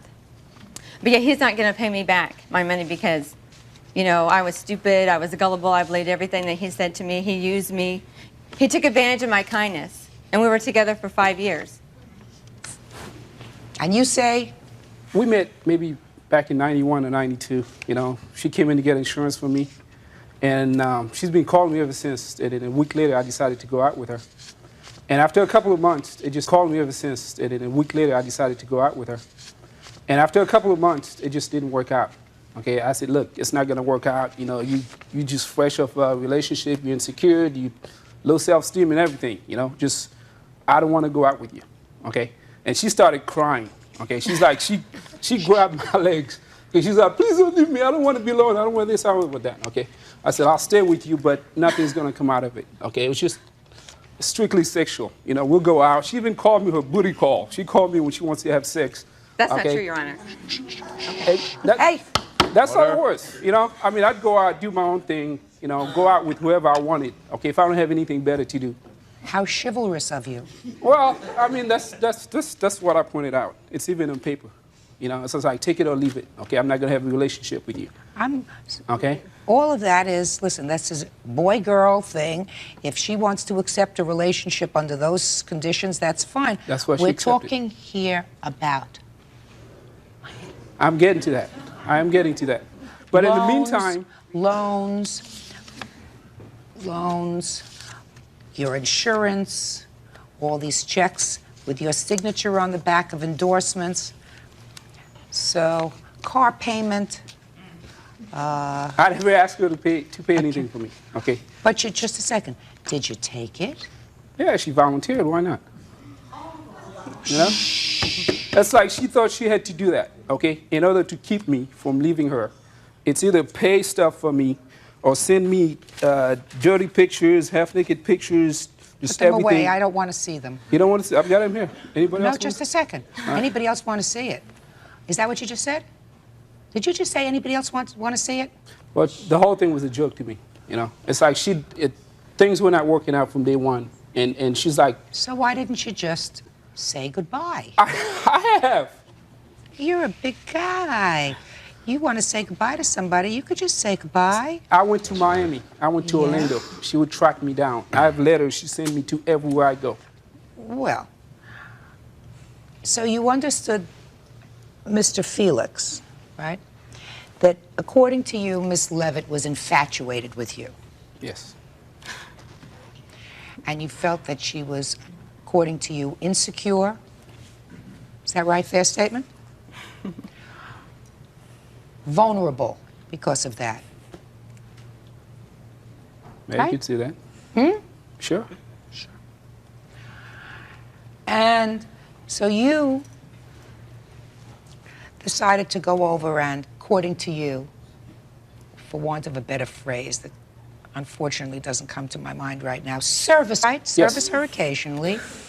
And doesn't come to my mind right now. Service, right? Service her occasionally. And pick up a check. Nah, it wasn't always like that. Let's go back a second, Mr. Felix. You did service her. Yes. And you did pick up a check. That's not the service for a check. It No, wasn't no. like that. I'm just saying, you did service her. And you did pick up a check or two. Or 10. Sure. Or 20. Now, Mr. Felix, that's not very nice, sir. That doesn't say to me that you are a very nice person. Do you want me to explain it to you? Judge Judy continues in a moment. She got pregnant on purpose. That didn't work, okay? I'm not going to deal with her no matter what she does. And later today, You made the car payments for her? She borrowed money from her family that I helped repay. My family will be very surprised to hear that there were payments made to them. Very surprised to hear that there were payments made to them. Real cases, real people. Judge Judy. Jacqueline Levitt says the father of her child, John Carlos Felix, borrowed money to buy computer equipment, but never repaid her. He says the money was a gift. Can I make this suggestion to you, sir? There will come a time when Miss Levitt will become so frustrated with the situation that if you don't take her to court, and I doubt that you will because I doubt that you have this passion to see your child on a regular basis. But she will feel as if, as she should, that the child has a right to be supported by two parents. And that's what the law says. So she's going to take you to court. And under the law in many jurisdictions, she can take you to court seeking support from the date of the child's birth. Do you understand that? So I'm going to suggest, Mr. Felix, that from now on, when you make child support payments, you make them by check or money order made payable to her, clearly endorsed child support. So should there ever be a question about how much money you have paid, it is memorialized in a writing. Judgment in this case is for the plaintiff for the amount of $5,000. That's all. Parties are excused. You may step out. And now the next case. Parties on Sherritt versus Liebenson. Step forward, please. 29-year-old Jill Sherritt says her ex-boyfriend, Brad Liebenson, missed several payments. You were dating. He wanted a watercraft. Yes. Something that you ride on the water. Exactly. Very California. Yes, it is. But he had no credit. So you got the watercraft on you. Yes, it is. But he had no credit. So you got the watercraft. She got the bill. And then you broke up, leaving you with the bill. Yes, I do. You have the bill? I did. Did you pay for it? Up to a certain point, that's correct. How much? $1,000. And how much was the watercraft? Approximately $4,000. So that leaves, well, explain to me why you don't owe her the watercraft or the $3,000. Well, in the statement that I did give, we had come upon an agreement to where after I paid for her to stay with me during the period of our relationship and the money that I spent, that the balance... Idea. We had come upon an agreement to where after I paid for her to stay with me during the period of our relationship and the money that I spent, that the balance... Idea. During one of our last meetings, before she actually moved out. You had this conversation with her that you remember vividly as you stand here before me today. Yes. How long did you live together? 4 years. He says that you came up with this agreement with regard to the watercraft, that you lived with him. I assume he's going to tell me that he paid all the bills. Is that right? That's correct. And that therefore you had an understanding that he would pay for the first $1,000 of the watercraft. Does any of that sound familiar to you? There was never any conversation like that at all. The only conversation in regards to the jet ski was that I was going to pay for it and he would make... In regards to the jet ski was that I was going to pay for it and he would make the monthly payments on it until it was paid off or until he could come up with the lump sum to pay it off. There was never any trade for this, trade for that. That was never discussed. That wasn't part of the agreement at all. Mr. Liebenson, when you were together, tell me what kind of expenses you took care of, sir. Rent, utilities, car payment, things like that. For yourself and for the plaintiff. That's correct. She had her own car. Yep. And you made the car payments for her? She borrowed money from her family that I helped repay. Explain that to me. She didn't have money for a car when she moved out here. She borrowed money from her family. I repaid most of that money. How much money? Approximately $3,000. Can you show me how you repaid that money? I made payments to them. How? By check and by giving money to Jill. Well, let me see some checks. I don't have them here. Get copies of that, sir. They weren't able to get them to me. Does any of that sound familiar? No. My family will be very surprised to hear that there were payments made to them for repayment of a car which I paid every dime of. Assuming, Mr. Liebenson, that I do not believe you, let's start with that premise, sir. Your answer sir, says, for the first year and a half that you were together, you paid for rent, bills, car repairs, and food. There isn't anything here about repaying a loan to her parents. Maybe I Nothing. omitted that when writing my statement. Well, these loan to her parents. Maybe I Nothing. omitted that when writing my statement. Well, these statements is 2 pages long, sir. That's a really big thing to omit, considering that it's the first thing that you mentioned to me today, and a very, just happens to be in the same approximate amount of the water ski. And you go into great detail in your answer. Jill and I lived together for 4.5 years. During the last 6 to 8 months, I decided to purchase a personal watercraft. That's correct. Not the two of you. I decided. Although you say, due to my credit standing at that particular time, I was denied the loan. Jill offered to use her credit to obtain the loan. And then you say, after the separation, I discussed the fact that I had supported her during the first year or so, and we should offset that. So you go into great detail. Nothing about this loan that you paid, that you couldn't get from microfilm from your bank. Judge Judy is ready to rule. All right, you got the watercraft? That's right. You got the bill. How much did you pay? Altogether, a little over $5,000 with finance charges because it was a revolving line of credit. So there was finance charges that were accrued. You're only suing for $3,200. Yeah, basic blue book cost of the watercraft. It's basically the principle of the thing at this point. Mm-hmm. Judgment in this case is for the plaintiff in the amount of $3,200. Parties are excused. You may step out. Judge Judy. Now, this is case number 301 on the calendar in the matter of Peraza versus Barraza. Parties have been sworn in. Judge, you may be seated. Have a seat, ma'am. Ma'am. You two gals are real good friends. You went to some sort of an event, which you're going to tell me about.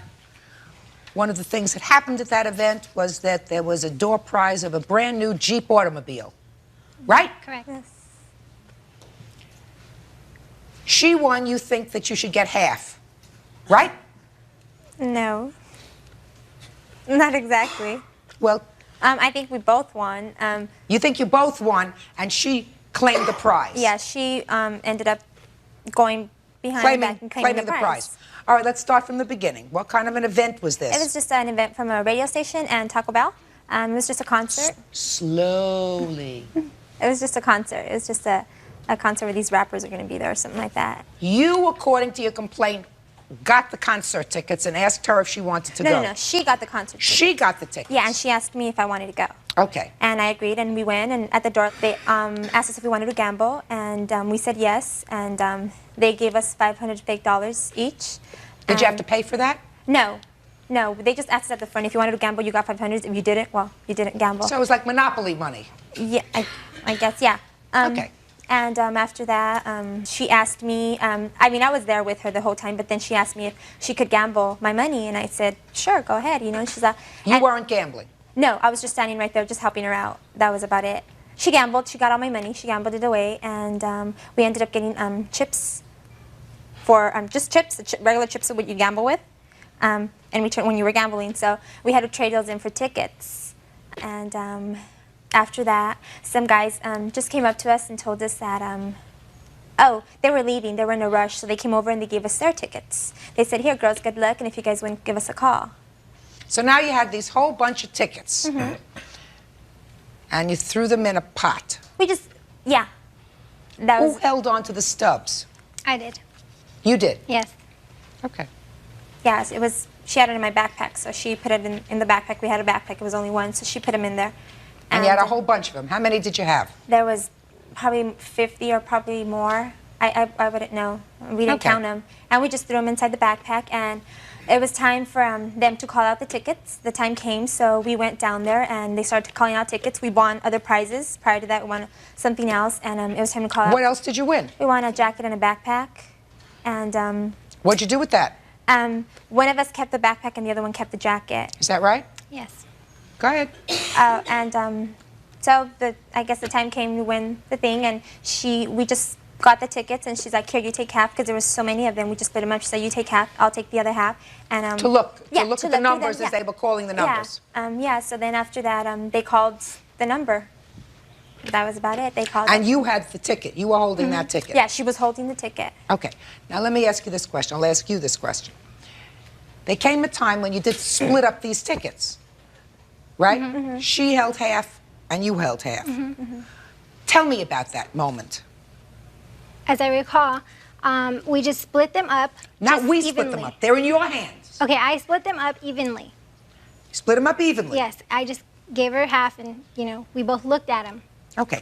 Am I correct that your reason that was done was because it's too difficult to look at all the numbers as they're calling out the numbers like in a bingo or something, Yes. so that each one of you was looking through half, Correct. right? And your ticket won. Yeah, they were my tickets. They were all my tickets. Now, why do you think they were all your tickets? Because she had given me her $500. I did not ask her if I can play with her $500. She gave them to me. She gave the $500 to me. How did that come about? She said, "Here, take my money. You can gamble with it." Is that what you said? No. No, that's not what happened. That's exactly what happened. No, we were gambling. She ended up, she was like down to her last $50, and she just said, "Can I, let me have your money." And she said, if we would win the Jeep, we would split it up. I had said that from the guys' tickets. I had the guys' tickets in one hand, and I had my tickets in the other hand. The ones that I had won. No, you didn't. Yes, I did. No, you didn't. All the tickets were together in your backpack at one point. Oh, I Yes, think that they at probably one point- were. at All one the point we put tickets them were all together together. in your backpack. At one point, I had put them all together, yes. So at that point, they were all mixed together. Yes. Yours and the guys. Yes. Right. So there really is no way of knowing whether it was your ticket that won or the guy's ticket that won. Exactly. Well, now at least we got that straight. So it's not in one hand and then the other hand. But I had told her, out of their tickets that they gave us, actually they gave me the tickets. And I told her out of those tickets, if we win it, we'll split it because we were friends. You couldn't tell whether it was their ticket that won. No, we could not.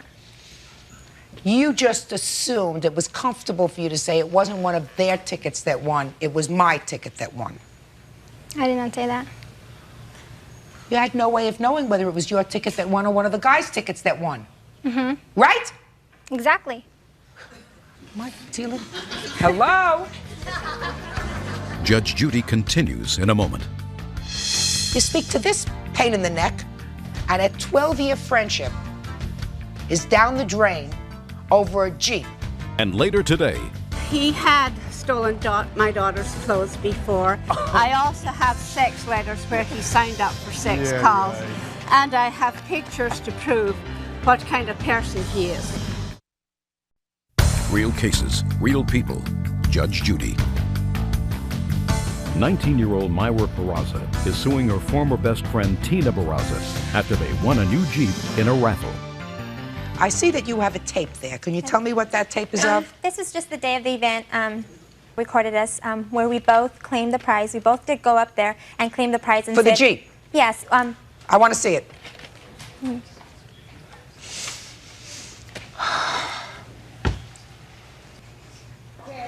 Here we go. 607 487.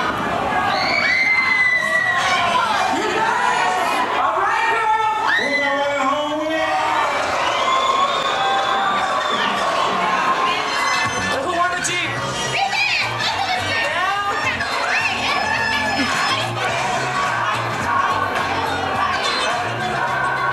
These are the winners of the Jeep. You guys want to say something?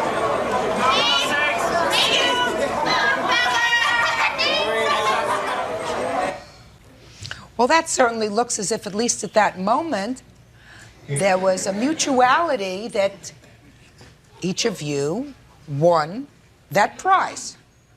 So what happened? I was willing to split with her. So? And that's what we were going to do until about a month later.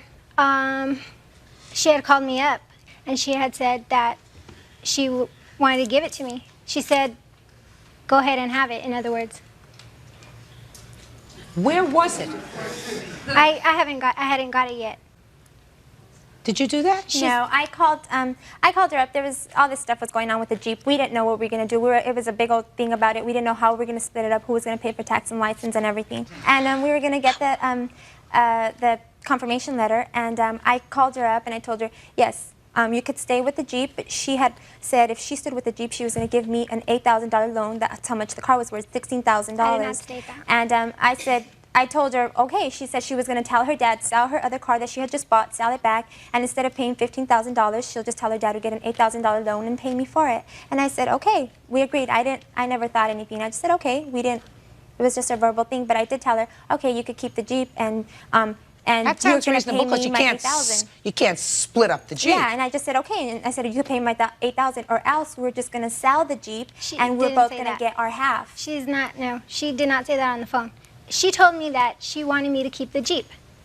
That's what she told me. What? Of course, that's what she said to you. Yeah, but she did not specify that she wanted me to give her $8,000. Well, why would she make you a gift of $8,000? If the Jeep is worth $16,000, why in the world do you think, madam, that she would make you a gift of $8,000, which is half of the Jeep? Why?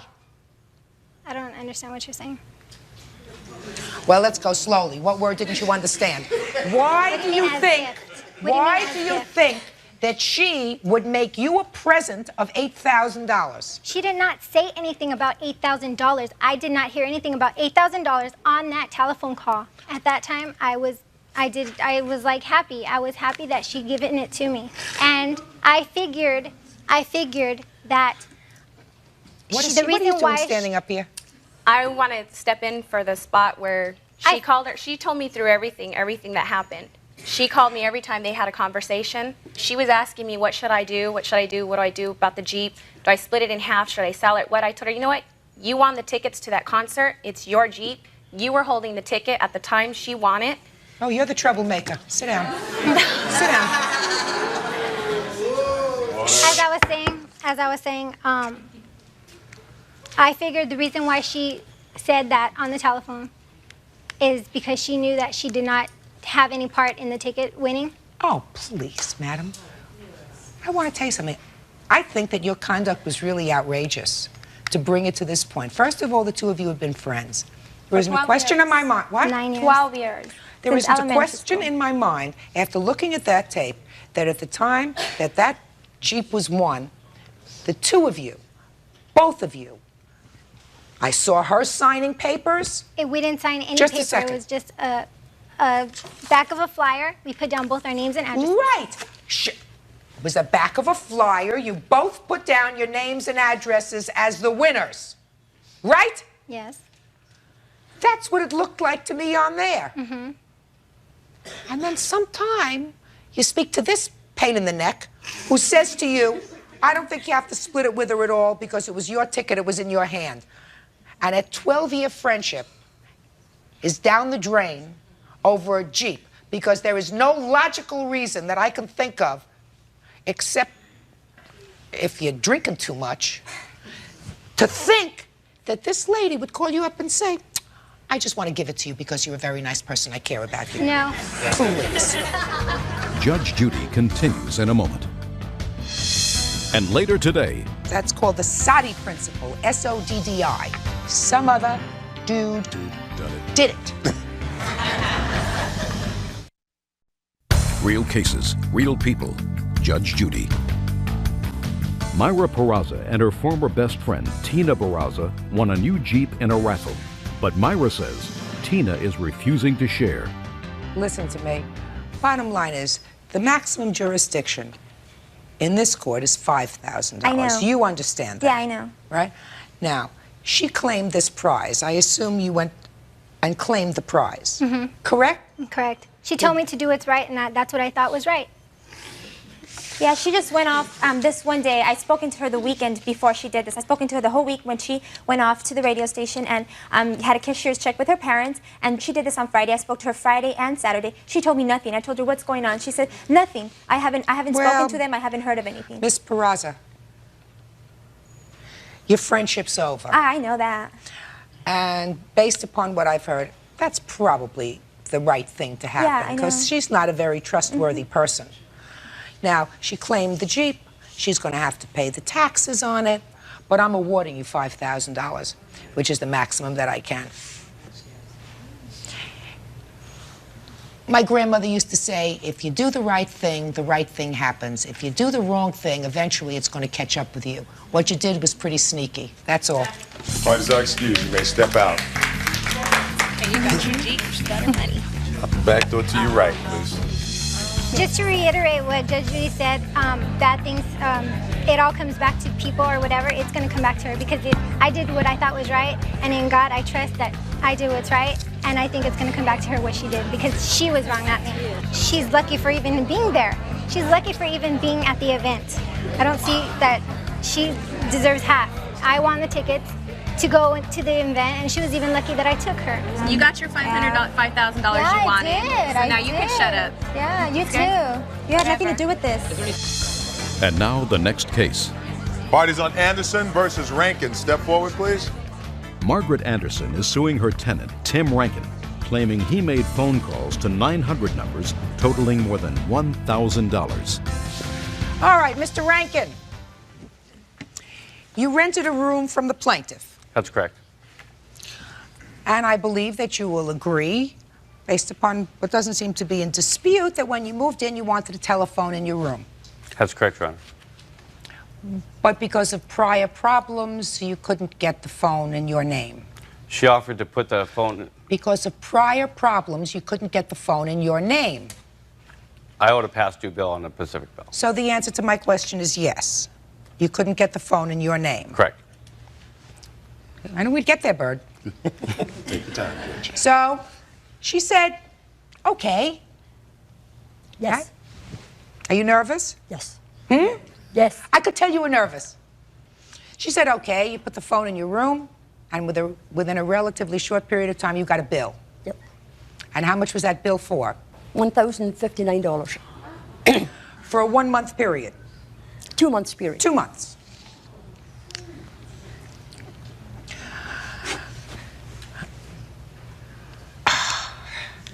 And you say I didn't do it. I didn't do it, Your Honor. Is the phone in your room? Yes, it is. You think she did it? I doubt Look at this lady. Look, I just want you to look at her. You think she went into your room and made the calls? I doubt it. Somebody's got to pay the bill. That's right.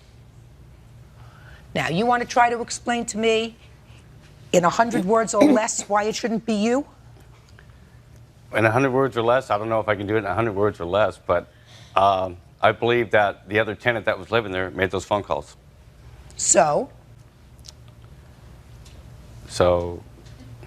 and there's a reason behind why I think he made those phone calls. I'll hear you. Okay, well, the former tenant and her had a limousine business. She put up $27,000 for a limousine.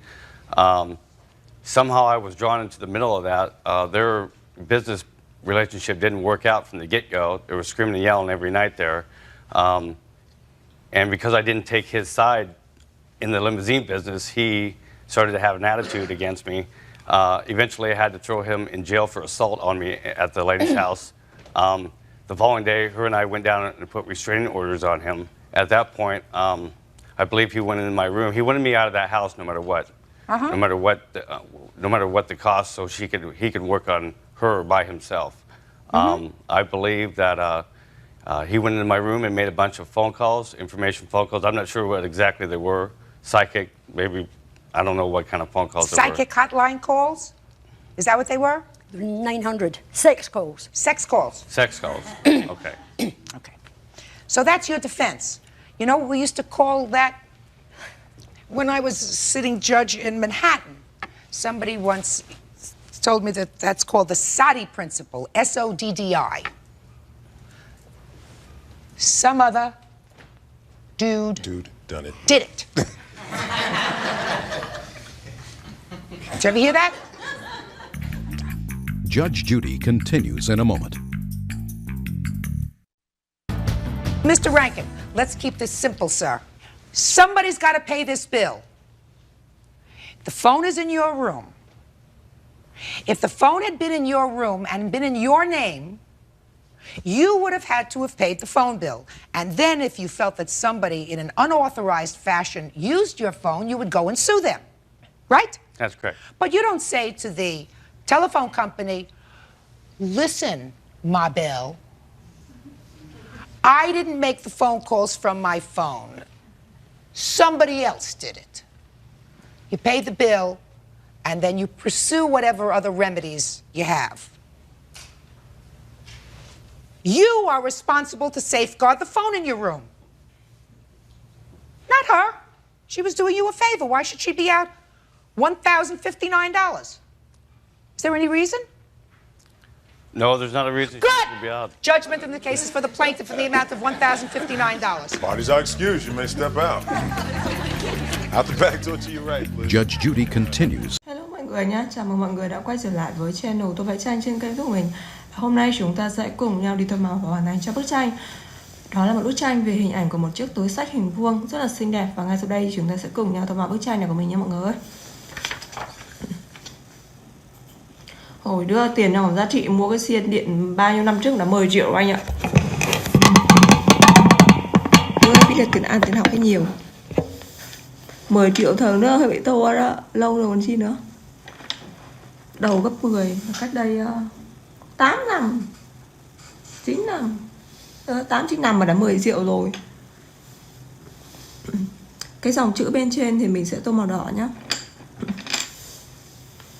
Đúng không? Hello, chào mừng tất cả các bạn đã đến với chuyên mục tô màu cho những bức tranh trên kênh YouTube của mình. Trên tay mình đang chuẩn bị sẵn bức tranh về một ngôi sao dùng để trang trí cho những bữa tiệc nha các bạn. Hãy cùng mình tô màu và trang trí cho ngôi sao này nhé.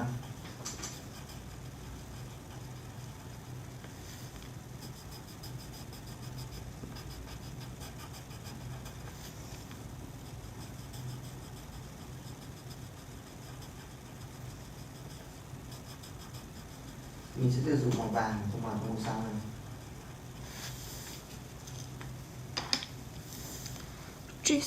Tris, đây là dòng chữ trên túi sách này nha.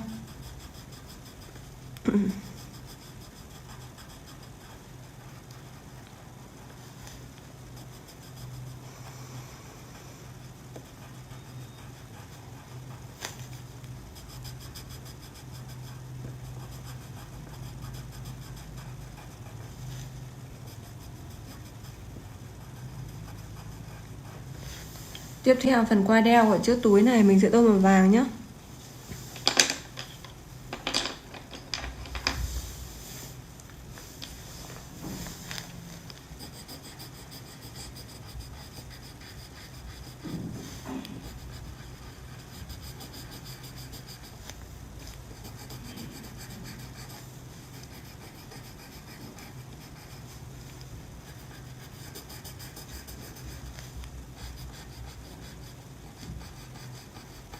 Anh Long, cho em hộp sữa ngăn đông với. Lạnh, uống lạnh. Không uống lạnh em không chịu được. Lạnh chưa? Vừa búa xong á. Tiếp theo mình sẽ tô màu xanh dương nhá. Ok anh. Chưa.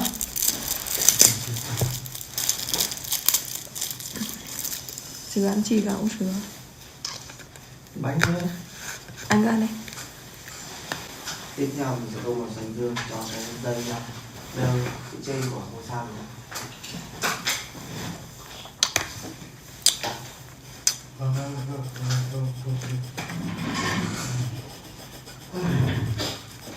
Lúc nãy lòng đấy có mưa không?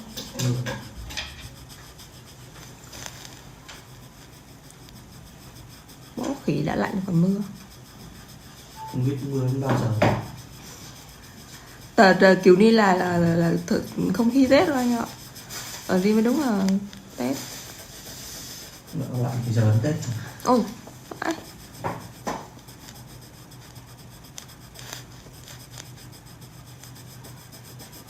Thay vì mua quần áo Tết thì mình sẽ mua chăn nằm ở nhà lắm. Hợp lý. Thế là còn mưa lất phát thì anh nghĩ là có nên đi chúc Tết không? Lạnh còn mưa.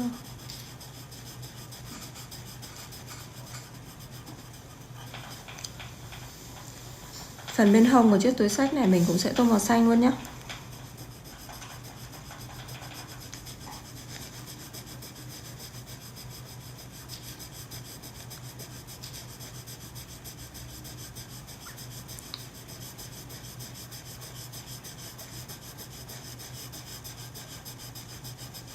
Và cái hình tam giác ngược ở bên trong của cái chiếc túi xách này thì mình sẽ tô bằng màu hồng tím nhá.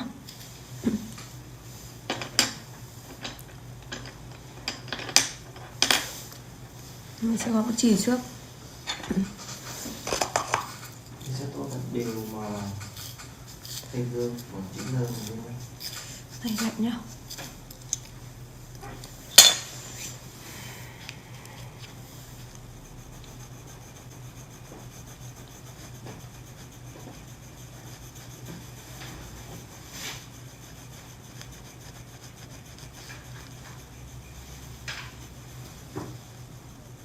Và đây là bức tranh tô màu hình ảnh một chiếc túi xách đựng đồ có chữ bên trên, rồi mình tô màu hoàn thành xong nhé.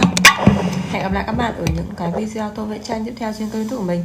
Mọi người xem video thì hãy nhớ ủng hộ kênh của mình bằng cách ấn like, share và subscribe để tiếp tục theo dõi thêm nhiều video tô màu nữa sẽ được mình đăng tải trên kênh YouTube này nhé. Bye bye, xin chào và hẹn gặp lại các bạn.